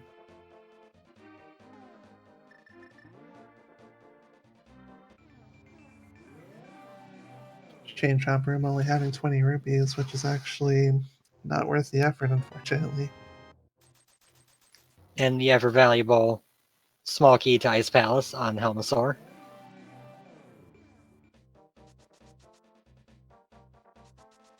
Just a little bit more trolling, please, and thank you.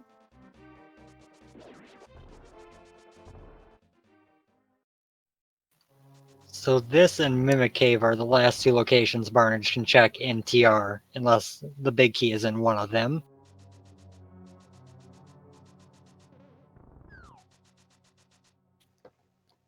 And we're going into the laser room, which has a bunch of anti-fairies in it. Taking care of that just to grab the small key there, and we're going to go into where the vanilla big key normally is.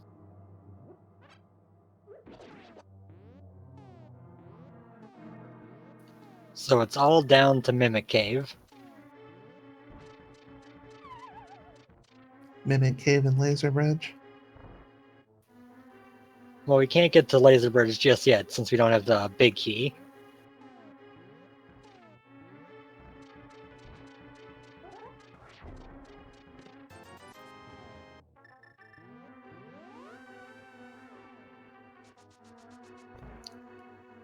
Maybe the big key is in Mimic Cave. That would be super convenient for our runners.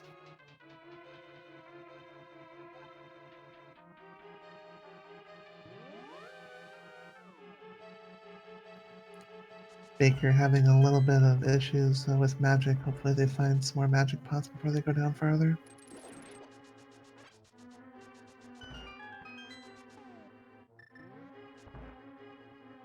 Chat pointing out that Brewers does indeed have the Turtle Rock big key, but it doesn't seem like Barnage does.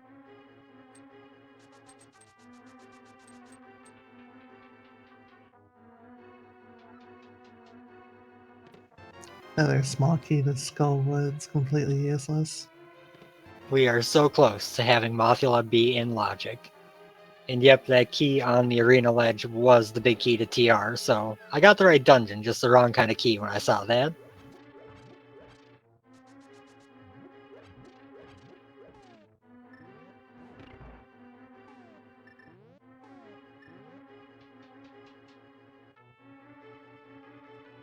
Barnage heading back into the Dark World there.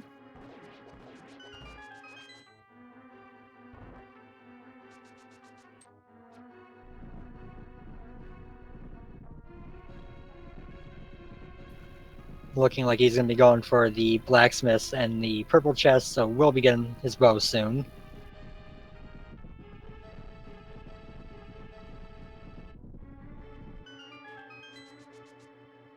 Chat pointing out that Bombos can still be Trinex or Laser Bridge.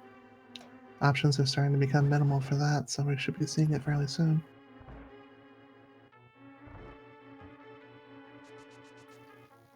And Trolldorm strikes again.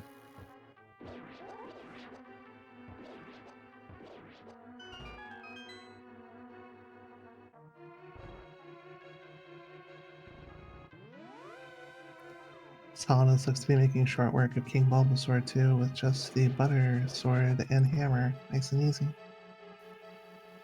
Oh, the middle hole fall. Trolldorm is being real mean right now.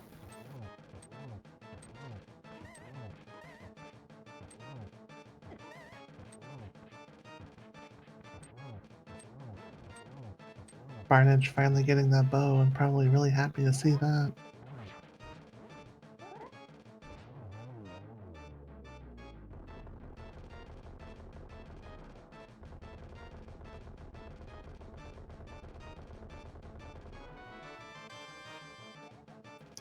To answer the chat, yes, Troldorm's health does reset if you fall, but you only really need 2 spin slashes with a level 4 sword in order to take it down.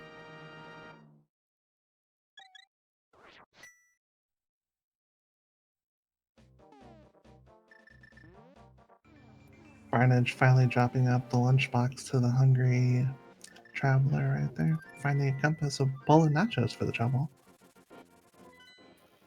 Almost got knocked out of the way of Swag Dog and missed his ride.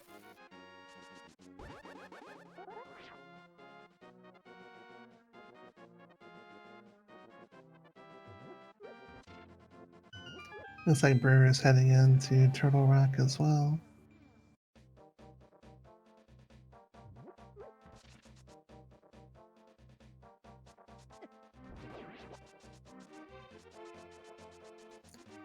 Now that Barnage has the bow, it looks like they're going to be making the play back into Pod and then eventually back into Eastern as well. Except for the fact that the big key for Eastern is still pretty elusive.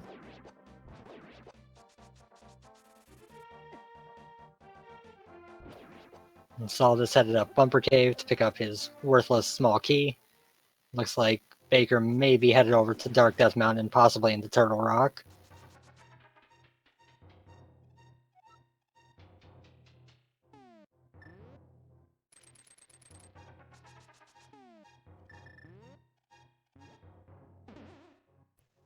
So with Meyer being Bombos, where could Bombos actually still be?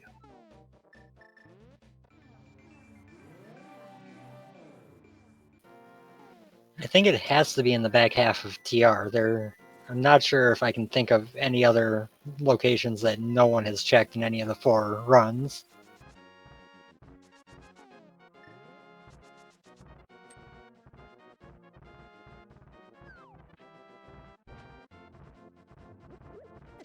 Finding another Turtle Rock small key right there.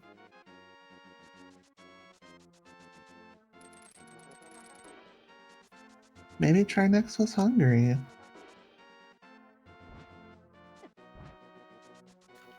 That would explain why he blows up so much when you defeat him.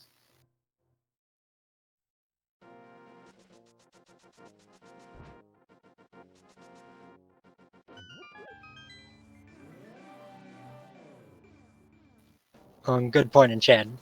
TR could hold progression that leads to Bombos, somewhere like Hera Basement or the back of Desert, but something back there has to direct to Bombos at least. As I recall, chat pointing out, we actually haven't really seen the Tower of Hera basement key yet.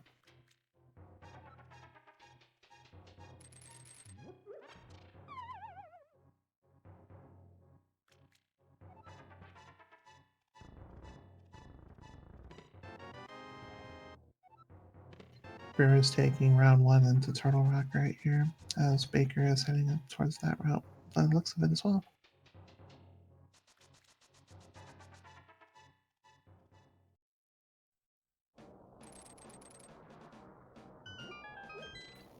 It's always nice to make your first dip in TR knowing that you can 100% clear it in one go.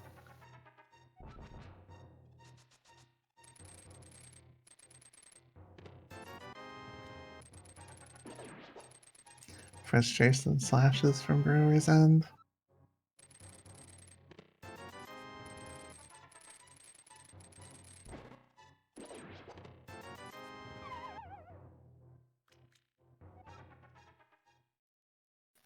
It's been interesting how the seed has kind of bounced between people being all over the place and then always converging into one location, like 3 or 4 times throughout the race. That is very true. 3 of our runners right here at Turtle Rock yet again, just like back in the beginning.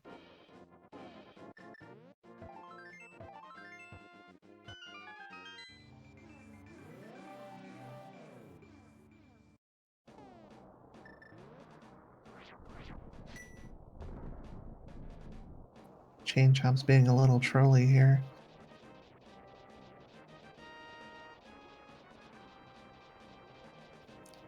Solidus making their entry into T-Rock right now. It's looking like we're going to have all 4 racers in TR at the same time.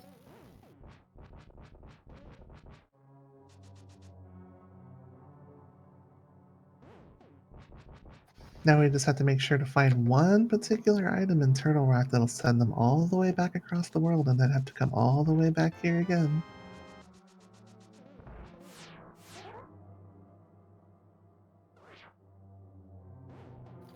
Shovel spot has been checked.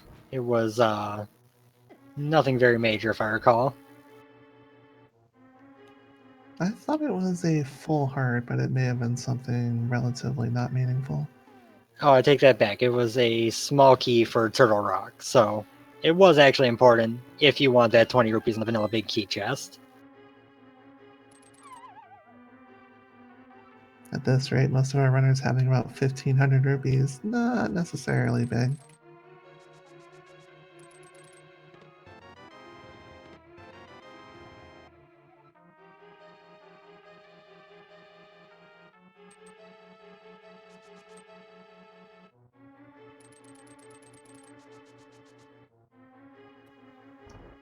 Party in Turtle Rock. Sounds like a very cold party indeed.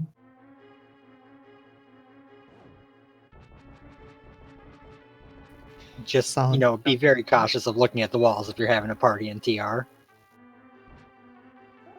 Oh yeah, definitely don't look directly at them. Solidus showing off that frustration right there as well.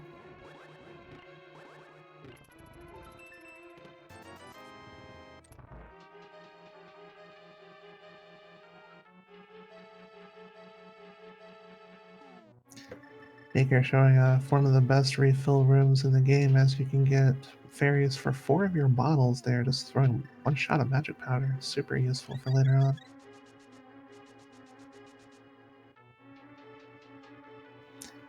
Solidus is using the Santa Sprite.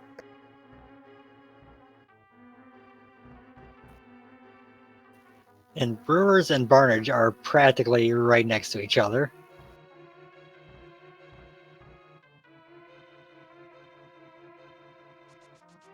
The Tower of Hera map. The Exodus continues.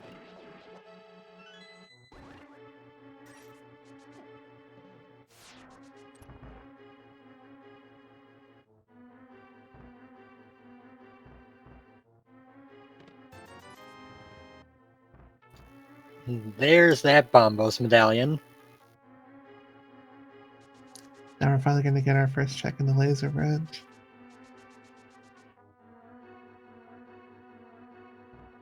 But you're right, as pointed out, Bombos was the utmost of necessities at this point. With that, we've reached item go mode, but we're still a couple keys shy of key go mode. Still have to finish up Eastern Desert Palace for the other items so we can go ahead and grab the pedestal key. The Ganon's Tower big key is on pedestal.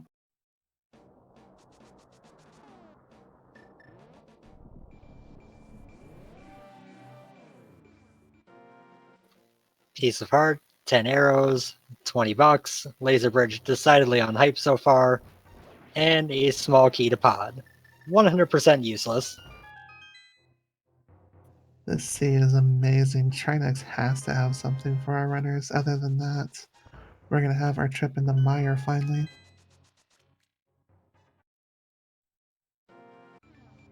Yes, everything is required at this point since pedestal is Ganon's Tower big key.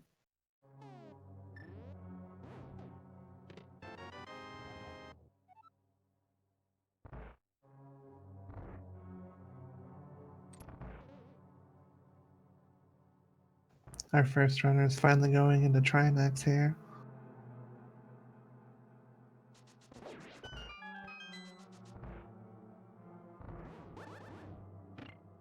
Simple 3 slashes for each side with the sword of level 4 nature, and Trinex is already going to blow up mode.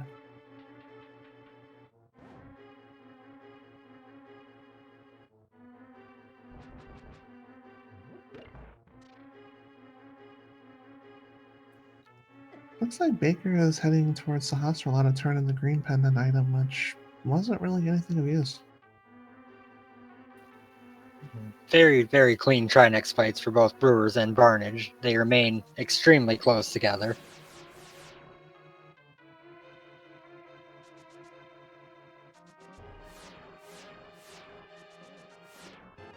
So it looks like everything in Meyer would possibly have value as well, including the wonderful wall that takes 45 seconds to move room.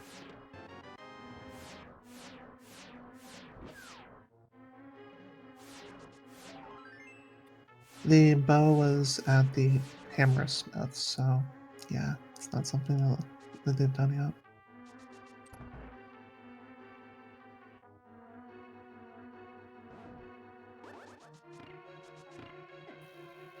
And Baker is going to do the blacksmiths, get his bow, and that'll put him back on track for being able to move forward.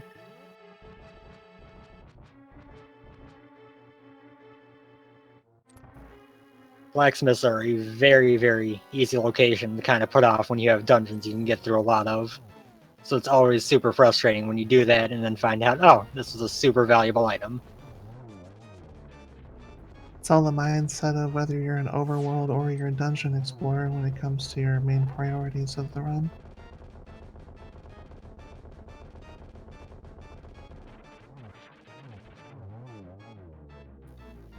Another very clean Trinex kill. It seems everyone is enjoying actually getting Trinex with butter instead of Master Sword and Hammer. But where's the fun in that?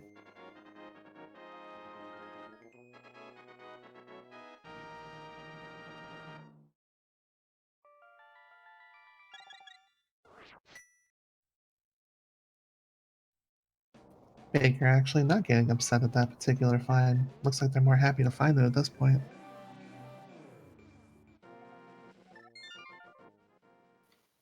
So Meyer pretty much has to have at least the Desert Palace big key.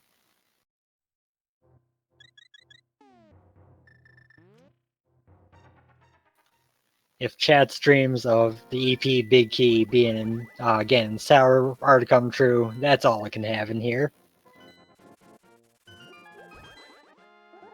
All of our runners have shown frustration at least one point or another, though. This has been quite possibly the most diabolical scene in existence so far.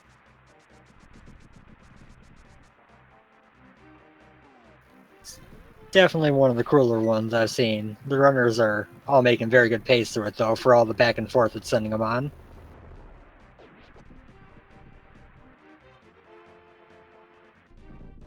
Barnage the first to open up the regular big key chest. What are we going to find here?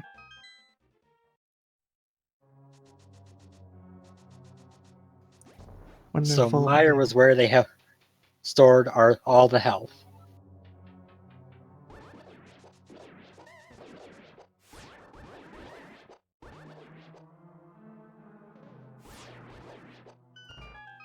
For the fact that's pretty much 100% seed, the fact that we're at about the 2 hour mark now and all of our runners are making really good progress, so it just shows you the caliber of them and their skills. So if you can, just go ahead and give them a follow. They would really appreciate it.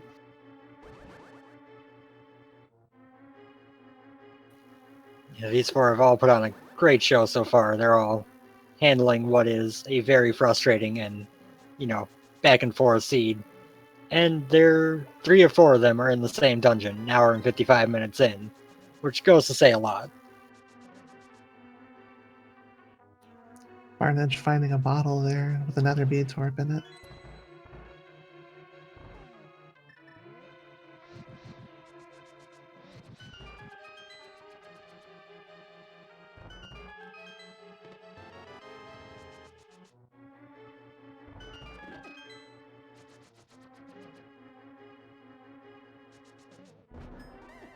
Looks like Baker is attempting the hammer jump here too.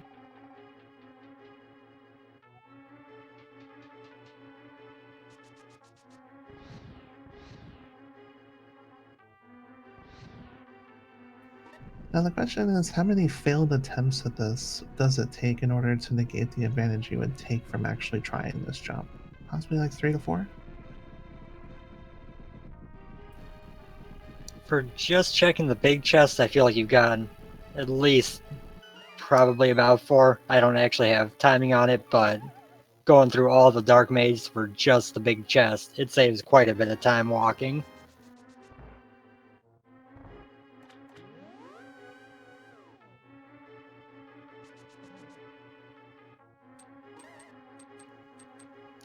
Barnage making their way through the basement of Mire.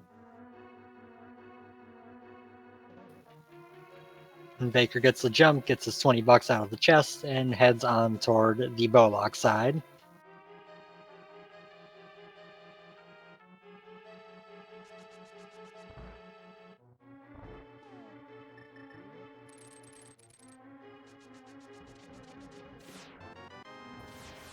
I don't think we mentioned it when Barnage got it, but the small key to Hera, so might be climbing up the mountain again.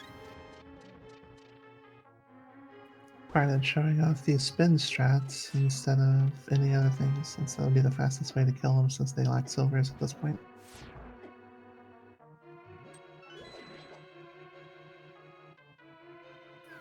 Yep, taking advantage of the damage system in Link to the Past, taking the one heart of damage from the goo, and then running right into the eyes to do a bunch of damage and spinning them before they can hurt you. The map of Thieves Town, though.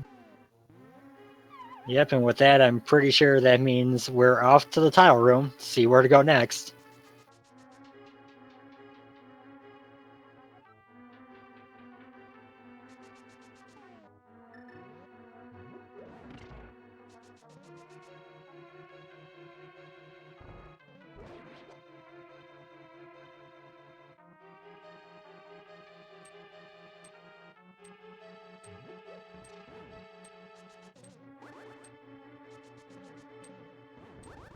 Can we access Tile Room without the Desert Palace big key, though? Oh wait, we can get the out of that finished Desert Palace. I forgot that that was an option before going up to Hera's tile room.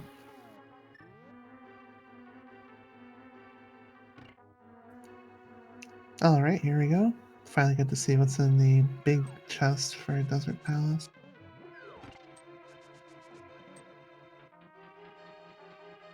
More love and affection for trying to push us along through this nightmare.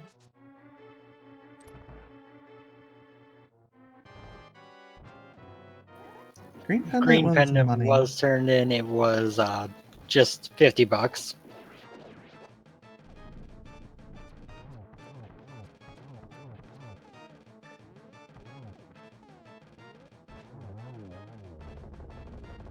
Solidus and Brewers both taking out Vitreous, no problem. Yep, a couple more very, very quick Vitreous kills, and probably joining Barnage in Desert.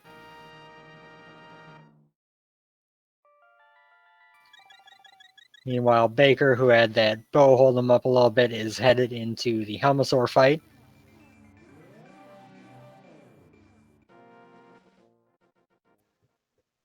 Now, if you were our runners, Mentos, at the 2 hour mark and you still haven't seen your opponent done, what are you thinking? On this seed, either someone made a massive gamble that paid off big time, or everyone is probably as close as they actually are. Something that has gone the way this has, it's hard to see a huge payoff for something random happening.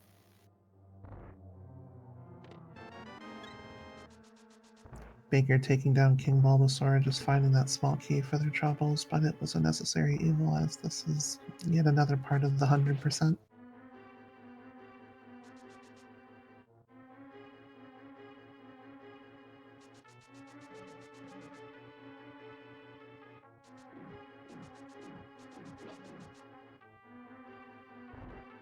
Barnage remembering that they're missing a certain piece of that puzzle for Desert Palace.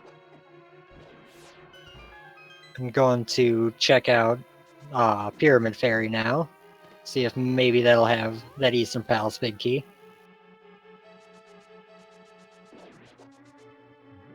2 hours of running around for the very first dungeon in the game to be completed. Isn't that truly enough? What more do you want from us?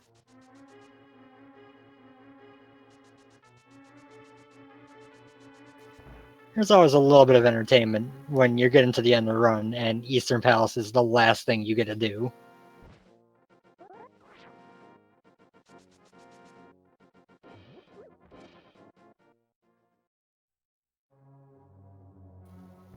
And since they had to kill Aghanim, they get to take the nice little shortcut with the mirror. It's a little bit easier than walking all the way around. Looks like Solid's going to be getting a very painful lesson in the I don't have the key for this.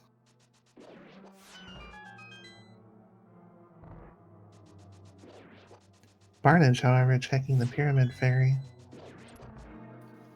Solid should have the key if they cleared Meyer. Hello, Silver Arrows. How are you doing today? Barnage finding the vanilla silver arrows at Pyramid Fairy. And here I thought this was randomized. As I recall, this wasn't the only vanilla thing we've found so far today, since we also found the vanilla hookshot in the swamp.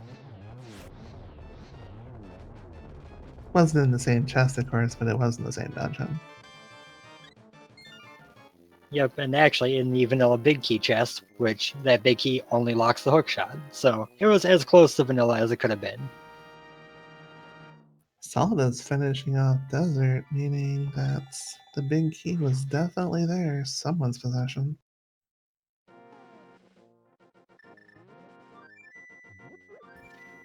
And Baker on his way back through TR now that he has the big key. We'll be getting his Bombos medallion here shortly.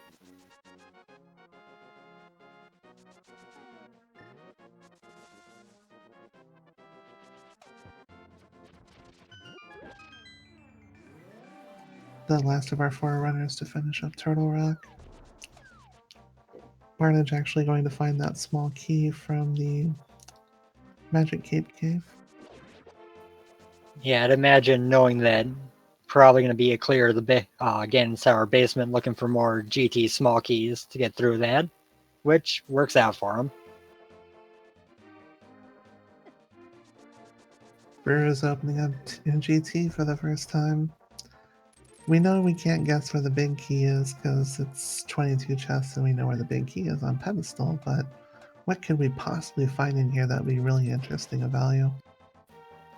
So out of these 22 chests, which one is going to have the Eastern Palace big key? Can we have a tile room big key, maybe? We actually have two options for tile room big key if you count the Hera tile room as well. So we find the small key to Hera in here, and then we go ahead and find the big key for that dungeon for Eastern inside? Yeah, this is bad.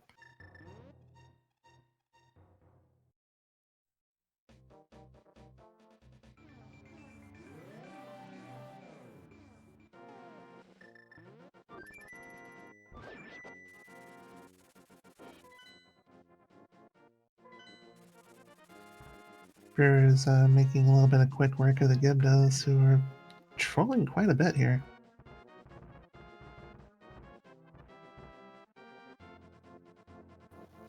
Small key to Meyer doesn't help, nor does an arrow upgrade or a compass. The torture continues. That $50 is value though, you know. They might really need that with their 1,500 rupees. It might not be enough.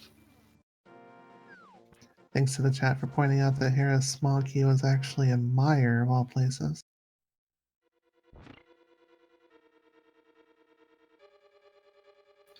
Brewers passing up the mirror shield, no value in that apparently. Valued Bob's life above the mirror shield. That's a kind heart right there.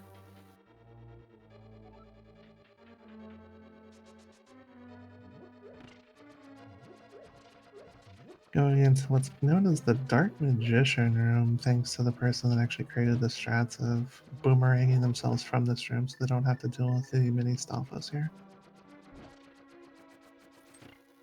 Nothing in here either. Looks like Solidus is making the play on Hera Basement before going into GT. That could be a huge play if the Eastern Big Key is down here. I know if I was any of these 4 runners at the 2-hour mark, I would absolutely feel behind at this point.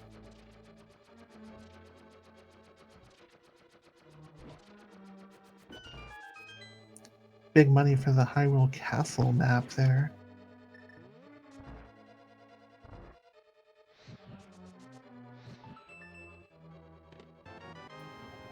Just the compass in the basement, so the Eastern Big Key is in GT. Forced double dip of Ganon's Tower.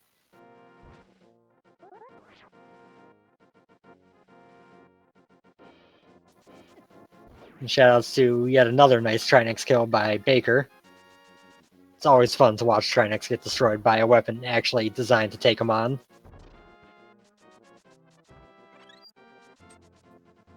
I'm sure if you go visit our runners after this lovely seed, if any of them hasn't completely set this seed on fire after they finish it, you can probably ask them so you can relive the torture for yourself.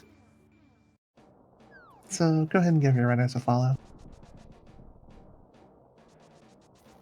And nothing of value in random room, so it's either Bob's chest, the Ice Armos, or in everyone's favorite room, Tile Room.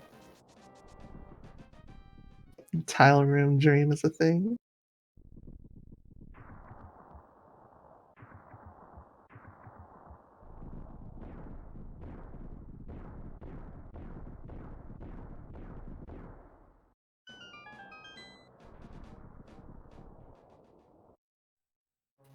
Can't be the big chest of GT, unfortunately, because we needed to get the big key to open the big chest.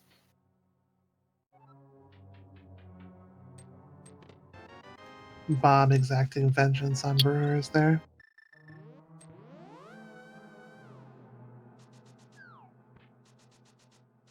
Draining all of their magic.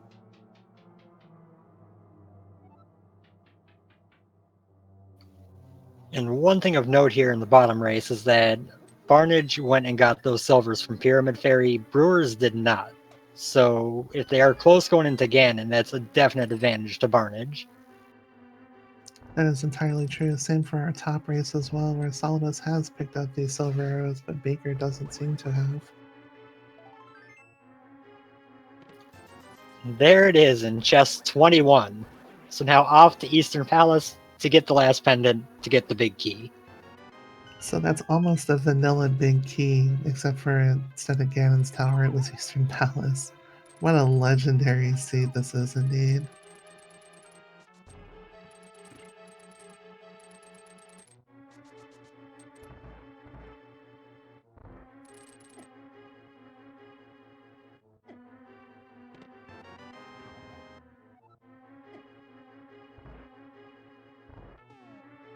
Looks like Baker opening up Meyer for the first time. Yep, having just got done with TR, this has been his first chance with Bombos to come over here. So should be knocking this out, getting the last crystal before too long. Well, the Desert Palace big key and last crystal once he clears both dungeons.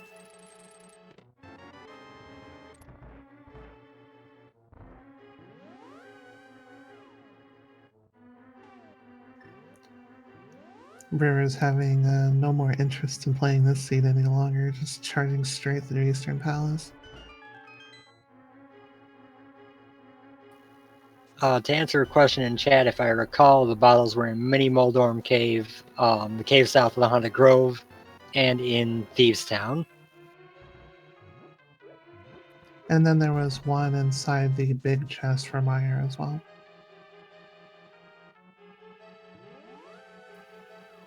That's right, I knew the fourth one was found, but I couldn't remember where.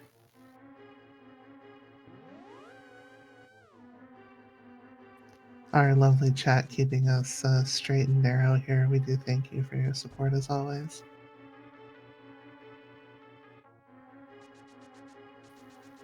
Chat definitely makes all of this a whole lot easier, right along with our trackers, Cyclone and Sabotender, who have been doing a great job keeping us on track in terms of what we got for each of the runners. This is a great crew we have ourselves put together at this wonderfully laid hour for tonight.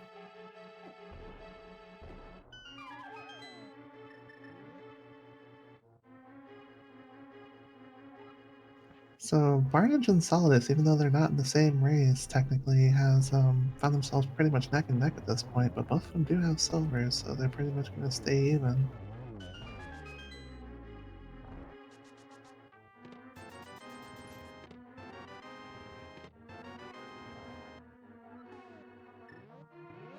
And no interest for Solidus for checking tile room.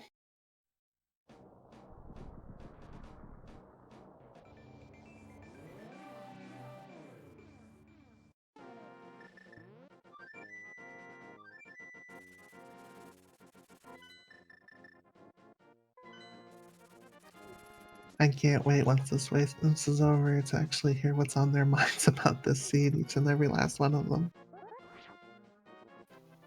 I'm sure they're going to have some feelings on this one. Are we talking feelings of kindness and happiness? Those aren't exactly the ones I would expect. But they're the ones that our chat feels for them, so why not share in the love?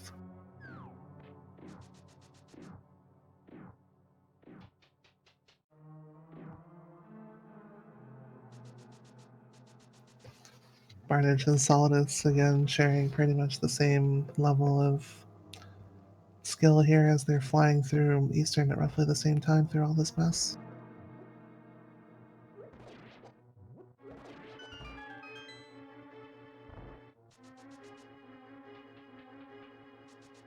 To answer the chat, I don't think I've ever seen anything this legendarily bad in a randomizer seed, let alone a Keysanity seed before. But we have Brewers being the first to pull the GT Big Key off. That is officially go mode at 212. Holy cow. Yeah, I've seen some rough seeds throughout this tournament, but a 2:12:30 go mode pulling the GT Big Key off pedestal, that is definitely pretty much beyond where I've seen. Thinking back to the first 2 weeks of races I had were pretty trolly, but nothing was this bad. Shoutouts to all 4 of these runners for putting up with such torture.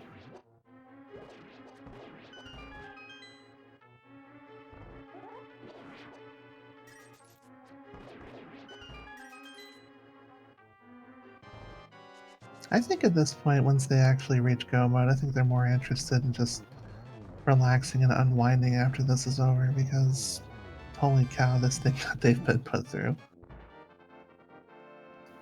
Yep, pretty much. I guess at this point it is at this point in a seed like this, it's where you kind of you're gonna feel behind no matter what you've done. So you just try to block that out and we'll see what happens. Barnage testing out whether Butter's sword actually works on the red Cyclops or not, and the answer is definitely not. All these arrows were silvers.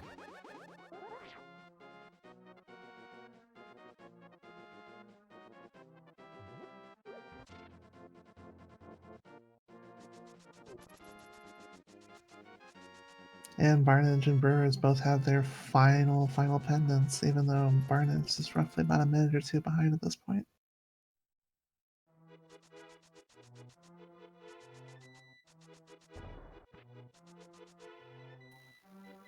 Brewers has a definite bit of a lead right now, but it's not a very big one.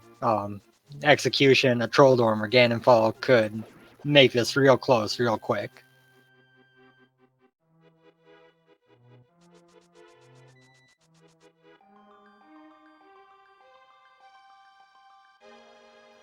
Brewers heading up through the gauntlet right now as Barnage is pulling the wonderful big key, as Solidus has actually been the second one to pull it off.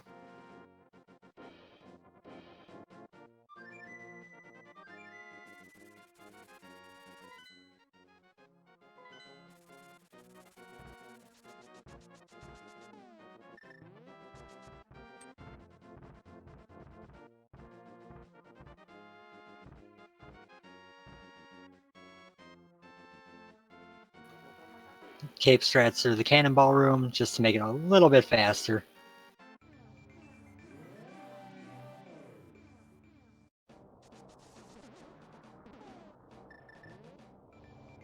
Brewers heading up to the next half of the gauntlet.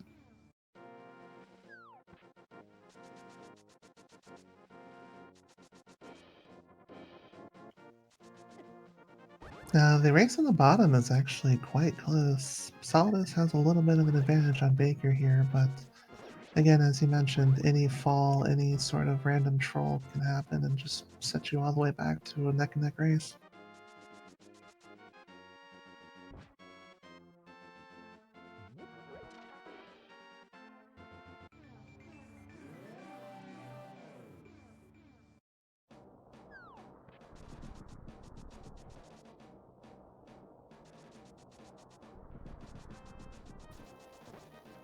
I know a couple people have mentioned the difference between silvers and non-silvers. Silverless with butter is not a whole lot slower than with having silver arrows. So as long as you're mostly comfortable with it, it's not going to add a huge amount of time to your finish. If you're new to the randomizer, actually practicing silverless is kind of fun. Just make sure you get enough armor and various ammo before you go try it. Yeah, going into the practice ROM and just giving yourself the equipment to make it relatively survivable and just learning it that way is actually kind of entertaining to figure out that it's not as hard as if you actually explain it technically, it sounds like it should be.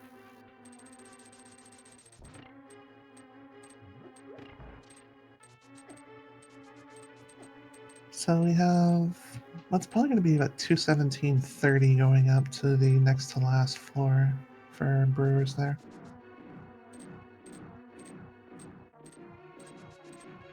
And also thank you to the chat for a 30-bit donation.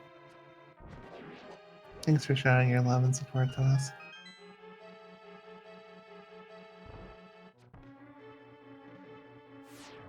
So will Brewers check the chest here for silvers? Looks like he's going to.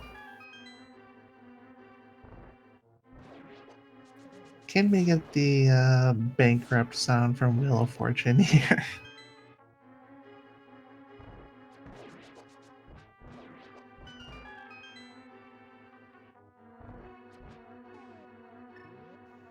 To answer the chat, this is probably one of the most horrifyingly crazy seeds of the tournament, but whether this is the longest or not, I don't know.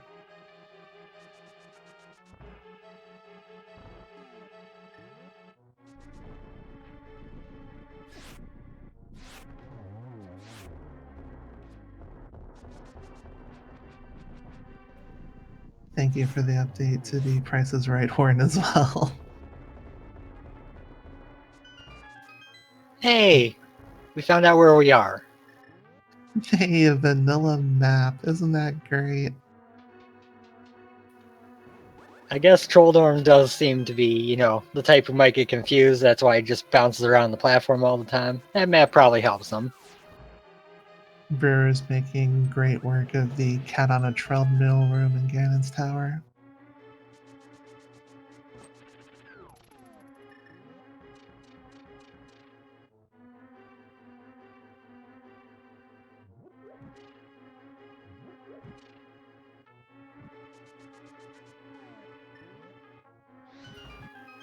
Good Ega 2 setup, and then he throws a blue ball, because of course he does. So we have Barnage clocking in at about 2:19:20, so it's about a 2-minute difference here.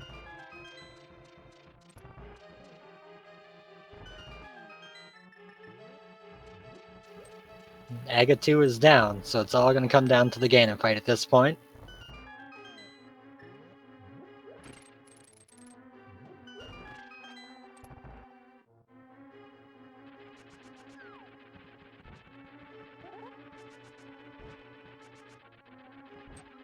Barnage taking full advantage of the restock room here.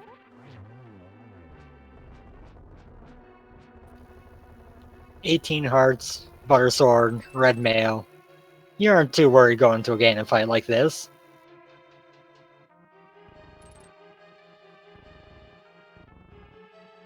Barnage checking the validation chest as well. I didn't see whether Solidus had it or not.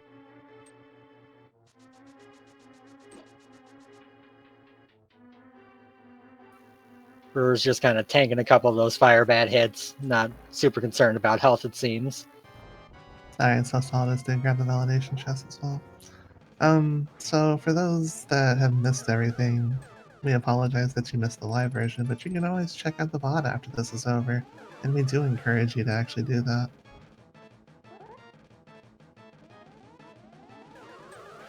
Can certainly say this was a crazy ride throughout the seed, and Ganon's adding a lot of teleports just to keep it going a little bit longer.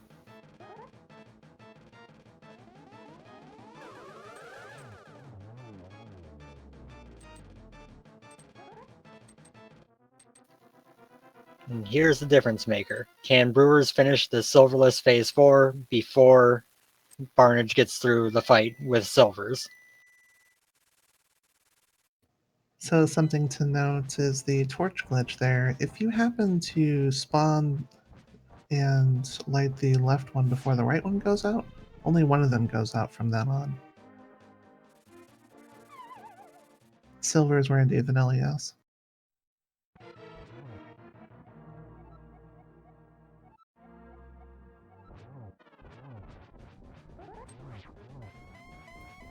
The accidental stuns seem to be a little bit of a throw off.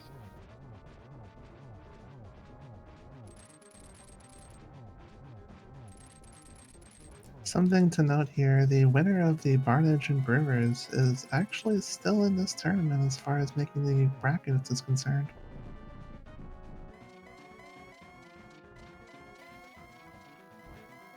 Kind of at a loss for what to say, just watching these three Ganon fights take place and trying to see what's going to happen. Honestly, it's a shame all three of them can't be winners. Or four of them too, actually. And Brewers lands the last hit, and assuming they don't fall off, will be the winner of the bottom race. So Brewers has that done with an official time on SRL of 2:22:37, and then Barnage coming in with 2:23:01, less than 30 seconds between these two. Congratulations and GG to both.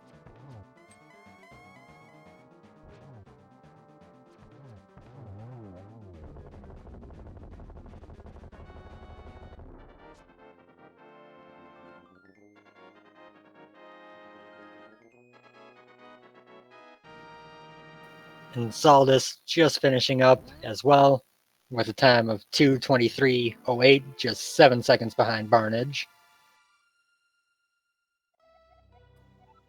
An incredible race for all four of them. Oh my gosh. It was a great race by all four racers. Baker got a little bit behind due to one little unfortunate routing decision, but he's still in GT, getting on his way to the EP Big Key. Still very good time for all the seed put everyone through. Chat calling for a tiebreaker between the two on the bottom. Maybe they can have a grudge match sometime later. And the Triforce room saying time for another one. Oh dear. There's never time for another one when you make a run like that, Triforce.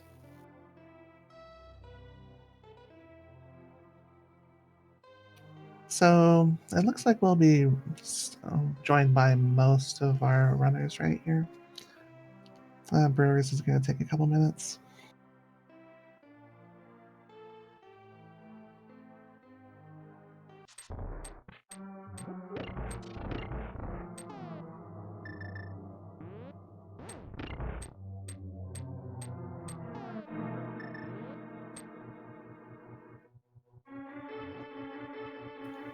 Solidus, GG, congrats on your win.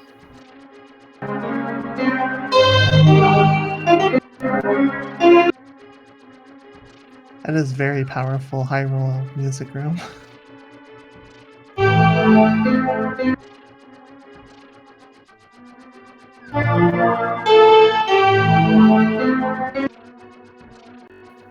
Solidus, all we hear from you is the music of the Triforce room.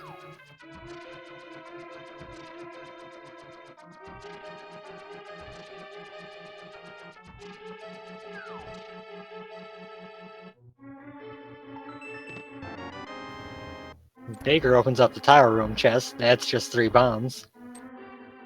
Go ahead and take your time as needed, Baker. Yeah, again, heading through the GT basement.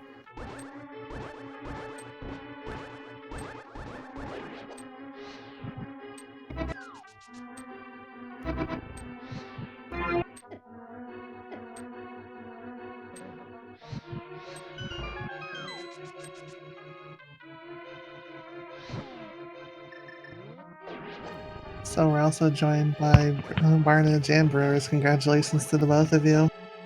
How's this? Oh, thank you. GG Brewers fan. GG. Oh man, that was such a close race. How do you have a race that goes 2 hours and 23 minutes and then 3 people finish within 30 seconds of each other? Like, what the heck? I have no idea. I literally, I think I didn't check 4 locations in that seed. Yeah, my count is sitting at 197. So You guys hear me? Yeah, you're Yes, good we can now, hear you fine Solidus. now. Oh Congratulations my on finishing. god! that had to be hype. Speed Gaming had to be going crazy over that. I mean, anyone who's up at 2:30 in the morning on the East Coast, but like seriously, I was sweating bullets that entire seed. That was a seed from hell. That was unbelievable. Like when I read the pedestal and saw Big Key of Evil's Bane, I'm like, wait, is this really happening? Like an Aga seed, a pedestal required GT Big Key. Yeah, I went straight to Lumberjack at the start and saw the glove there and thought, oh great, it's gonna be one of these seeds. Then I read the pedestal. Oh, Yeah, it took me a while to get both of those things, to check the pedestal and to find out that the glove was there. So I also took a really long time to get my second Aga Tower key. So yeah, I got lost on the second Agate Tower key. I actually ran out of places to check and then realized that I got an extra key for darkness and had to go back for the big key chest. yeah, that was just so crazy. I mean, I did actually go into Swamp before I went into Pod for the first time and got the hook shot. That was the other mean part of about this seed. Not only that, but once you unlocked Aghanim, the rest of the seed was straight linear, but you had to full clear everything to get to the next progression. Yeah, that's absolutely true. I don't know. I don't know how you guys do with your routing. I don't even know how that routing worked out for me. Like I took a gamble on Swamp and it happened to have the hook shot. I think I held on everything just the right amount of time. Sorry, go ahead. I think that Swamp was actually the logical play there, because you didn't have the lamp, so you didn't have that many actually logical accessible locations in Pod to go to, even though you had 5 keys. So that was what made me go into Swamp, and I was really nervous, oh, this could have turned out really dumb, and then the hookshot just showed up. I'm like, oh, that's awesome. So the big time loss for me was I forgot the bow. I just left it. I got the Titan's Mitt, and then thought about things that I could do, and decided to go straight to Ice, and then went up Death Mountain and forgot to do all of the Village of Outcast stuff. And so I'd made a dip in a Turtle Rock that wasted a bunch of time, and then came back and then got the bow and then went into Pot. I did a bunch of dumb stuff towards the end of that seed, so. To fill you guys in a little bit on the ending of that race, to add a little bit more drama, you 3 were all going into Ganon fight around the same time. Brewers, you were the only one of the 3 without the silver arrows. So you had a slight lead going in, and then it was just what was going to finish first. Oh man. So did anybody count the number of warps? No, I didn't. So I'm guessing silvers were Pyramid Fairy. Silvers Yeah. were Pyramid Fairy. You're absolutely right. Vanilla silver hype. I mean, to be able, I mean, for me to finish first without silvers, that blows my mind even more. Yeah, I think the time that you saved by going and taking the big bomb to get the silvers was probably negated by the amount of time that you saved actually using them. So it was kind of a wash, I think. Oh, you probably saved time not getting the silver arrows. Yeah, Honestly, that's all execution. especially with Butter Sword. So, but All yeah, three of you. that was fun. Actually, I actually had a ton of fun that seed, despite the fact that I got 197 items. Yeah, I see a 197 and a 198 so far. Truly incredible from all three of you. Thank you. Thank you. Did anyone else do right side Ganon's tower before doing left? Yep. I did. Okay. I did the 2 at the start and then switched to the left side. I did like some kind of advanced dark magician strat where I went right and grabbed the stuff and then mirrored out and then did Tower of Hair basement and then went back in and then did left side. I was all over the darn place. So, I mean, and it wouldn't have taken but, a couple of those inefficiencies to turn the tables. So, congrats Brewers fan for pulling out just the right plays. Definitely. Thank you. And good race to all of you guys. Yep. Where's who42? Where's he at? He's getting the B key to Ganon's tower now. Oh, okay. So I think he's gonna be done pretty soon. he just Yeah, went he Dark lost a World. I little don't bit of know time. why. He lost a little bit of time not getting the bow right away. Before that, all 4 of you were actually really close as a group. Where was the bow? I don't even remember. Black The bow was at Hammersmith's. Yeah, the bow is Yeah, at Blacksmith's. I put that off for a while. Yeah, that was by far the biggest time loss. That probably cost me about 8 to 10 minutes, honestly. It cost me a double dip in a turtle rock. It cost me a double dip in a pod because I forgot I didn't have the bow after I got the big key from Ice Palace. It was a mess.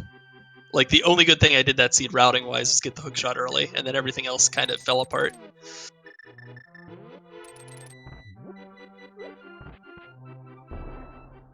So. Baker's showing up bomb strats. Well, in any case, it's 2:30 in the morning, and I'm gonna wake up in the morning, so I'm gonna get going. Thank you, commentators and restreamer and trackers, for all your work, and thank you, Brewers fan. Good game. Yeah, good game, Maximum. Good game, dude. All right, and I will catch you all later. Have a good one, Barnage. Thanks for coming in.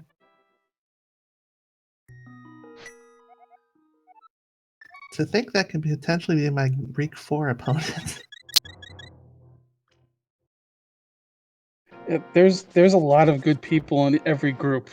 I mean, you there's no telling who you're gonna get. I was really worried going into Mire.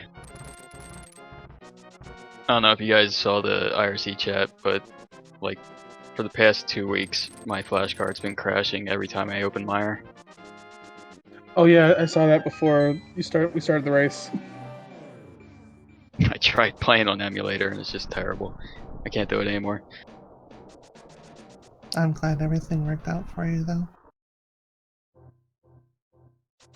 Well, I saved and quit right before and just hoped if it did crash that it wouldn't wipe my save. Yeah, I just try to think of in places to save and quit, especially when I get an early flute, just because just to help in case the game does crash.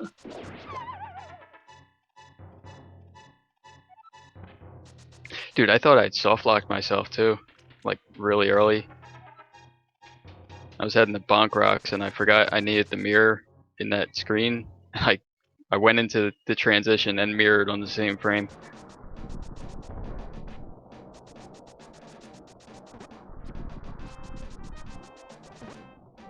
Baker heading into Ganon's Tower Part 2 here.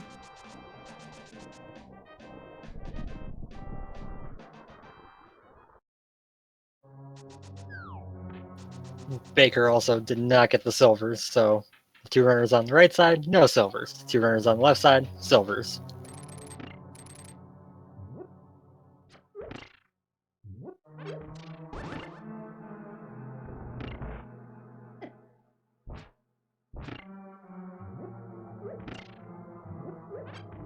All right, yeah, I think I'm gonna go ahead and drop out. So yeah, thanks for commenting, you guys. Thanks to the trackers, restreamer. Thanks to everybody.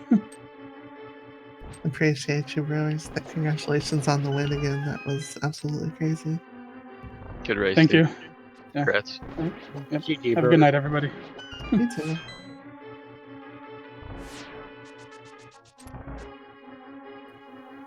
Baker is in the gauntlet now. Hopefully has a nice safe trip up to the gauntlet so we don't have to worry about reclimbing.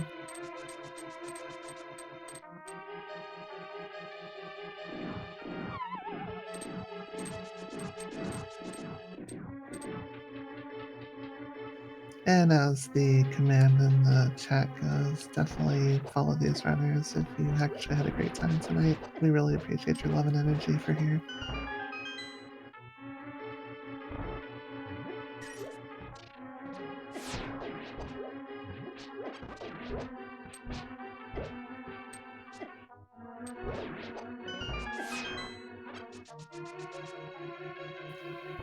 Definitely reached the point where so much happened during the seed that it's hard to actually think of the exact path it took to get to finishing and all that.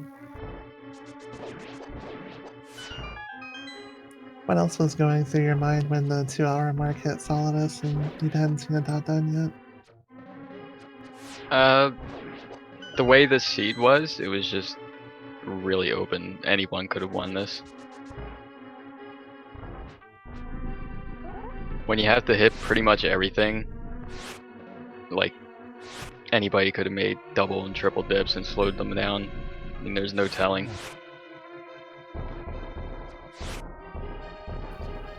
Yeah, it was interesting throughout the run how many times there would be points where all 4 of you were in different dungeons, completely different parts of the map, and then, 10 minutes later you're all in the same place going for the same progression item. Oh, Baker does have silvers. The amount of times that you all crisscrossed paths is just truly astounding considering what this league put you all through.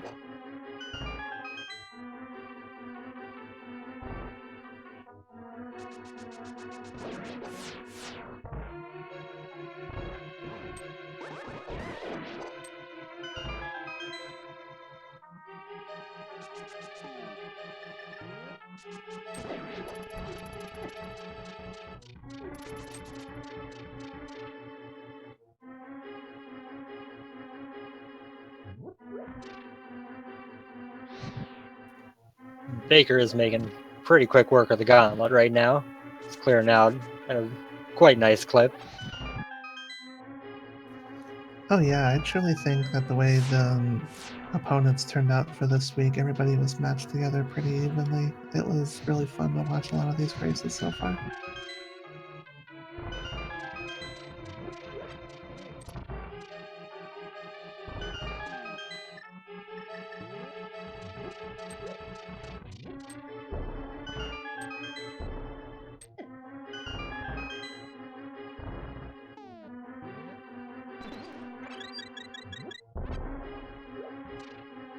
Oh, trust me, everybody in the chat wanted everything like happen like this tonight. Oh my gosh. I hope they're proud of themselves. Chad actually wanted it worse. They wanted that bow and GT once we found out that Eastern and Pod were both pendants. Yeah, they were definitely calling for that the entire time. Rude. Not that the Eastern Big Key being there was a whole lot better than the bow being there, but was, still a little bit better.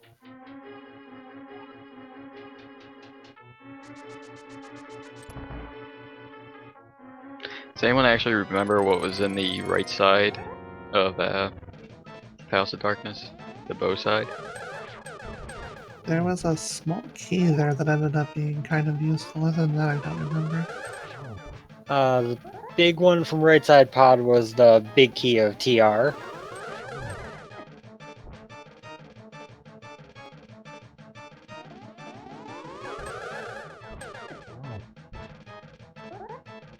I think that's why those who delayed the bow bit ended up doing a double dip of Turtle Rock, was because they couldn't get that big key before they went up there.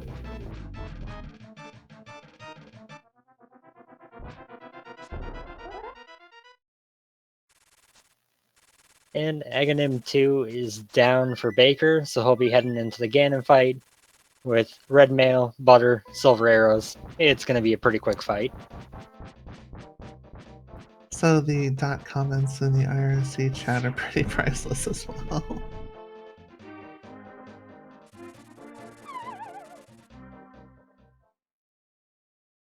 Especially yours, Solidus.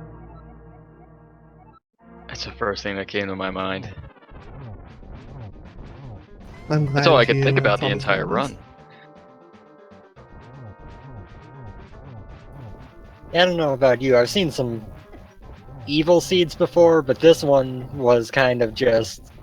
It was a different level. Not necessarily the hardest to get through, but definitely one of the trolliest. Are we gonna get Yeah, some big there's- strats from Baker? There's plenty of like safety and stuff throughout the race, so very little danger of dying and losing progress. Yeah, I very much enjoyed watching 4 people go destroy Trinex with Gold Sword for once instead of Hammer. Honestly, I was pretty hype about how many dungeons all of you cleared with just 5 or 6 hearts. That was truly a masterful show of talent.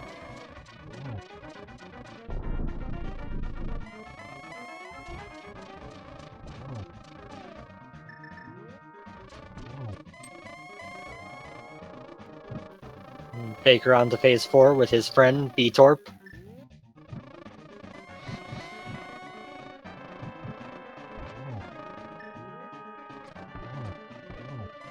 Baker getting the double there, though.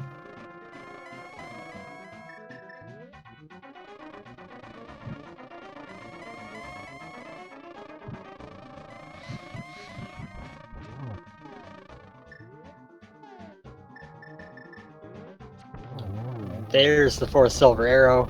That'll take down Ganon.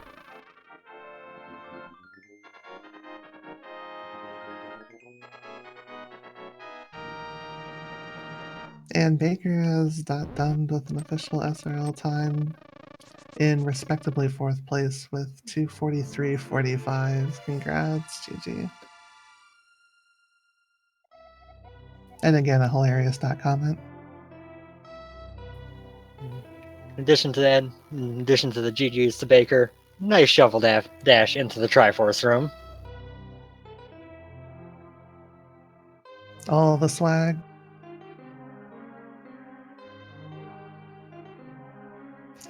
Basically, the dot comments were, what level of heck did these things arise from?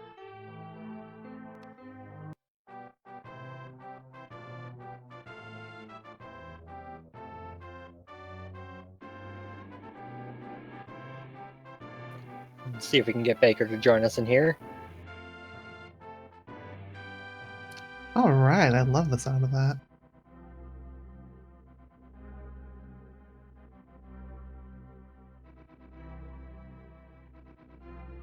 What did you think about that comment, though? Time for another one in the Triforce room. And we're joined by Baker. GG. GG. Thanks, GG Congratulations. Solidus and Barnage and Brewers fan who finished that in quick succession. Yeah, good game, dude. It was definitely something. It was special. Yeah. We'll give it that. When did you guys figure out that it was an Aga seed? Oh, right off the bat. It's first I place. did. Well, second place I went. Cool. I checked it about an hour and a half in. I figured I'd switch my route up a bit this time, and then forgot to check it every time I was in the neighborhood. Yeah, last week So, it cost me, so I said yeah. screw it. How about a pedestal seed? When did you guys check? I forget when exactly I checked, but like I think it might have been after Ice Palace. I realized, no, I got the rod. I can go finish Skullwoods, and that's when I finished Mothula and then checked pedestal. Yeah. Alright. I did it just before I killed Mothula. So I was kind of annoyed at that part. Yeah, that was a facepalm I thought moment. I thought that was bad enough because I didn't know it was an Aga seed at that point, and I wasn't even sure that was like Ganon's tower. And I'm thinking about it, and it's like I'm pretty sure it is. So I was trying to remember all the texts for the different dungeons, and I thought, yeah, there's nothing else it could be. But that was, I don't know. Yeah, you guys all put up a real good show. I was saying earlier it was real close for a large chunk of that race. I think when you were going to get the bow, was when you kind of had fallen a little bit. But before that, you four were all pretty much equal throughout the earlier part of the race. I kind of figured I was behind at that point because I think at that point I had died in Ice Palace to Cold Stare and died in Mire, maybe? I don't remember. There were a couple deaths in dungeons at the boss or near the boss that cost me a couple minutes. I know that. So Throw a rock something cost me a to- while. sorry. You actually weren't as behind as you thought you were because you guys crisscrossed so many times in each of the dungeons. Oh, yeah? Yeah, talking from who seemed to have the advantage in each of the two races, it was back and forth for a lot of the run. Just, okay, this person looks to have gotten something. Oh, now this person got something else that helps them. And back and forth.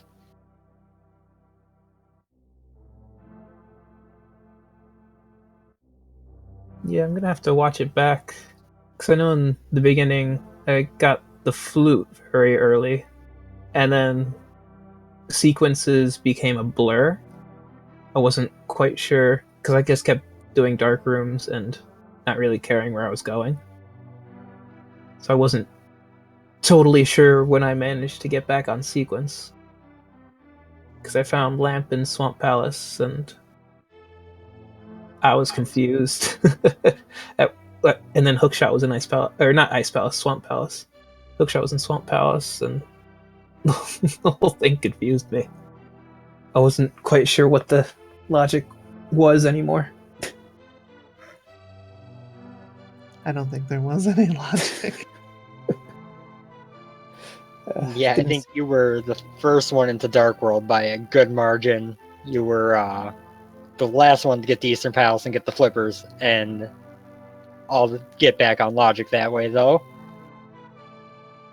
Okay, that makes sense. I think Dark World was like 17 minutes or something. I know it was crazy fast. Something was 17 minutes. Maybe Flute was 17. I don't know. I just saw the flute and I freaked out and totally forgot where I was going to go next and went to activate it, thinking I'm going to go to Death Mountain. There's got to be something there. I can go to Hera and clear the rest of it. I already have Hammer. But that was a mess. I'm gonna have fun watching it. I hope you do. We all had fun being a part of it as well. Well, thank you for commentating, and thanks for the restream on Speed Gaming, and thanks for tracking. Cyclone and I think Sabatender was tracking. So thanks to everybody. I'm actually gonna head out. Same. Yeah, thanks everybody. I hope you both have an amazing night. And just to hopefully get you all to follow these 4 wonderful runners, We're going to throw the commands in there one more time in the chat. But we are going to probably all head to bed for the most part. So we do thank you all for watching. Go ahead and take us out, Mentos. It's been a pleasure, by the way. It's been a pleasure as well. So thank you guys for watching. As mentioned, take a look at these guys, give them a follow. One last GG's to Solidus and Baker. You guys, all four of you in this race, put on a fantastic show. Chad, appreciate it. It was real fun to commentate. So thank you guys for tuning in. I believe the next race in this tournament is tomorrow morning at 10 Eastern. If you guys want to watch more, that would be the next one coming up. Have a good night, everyone.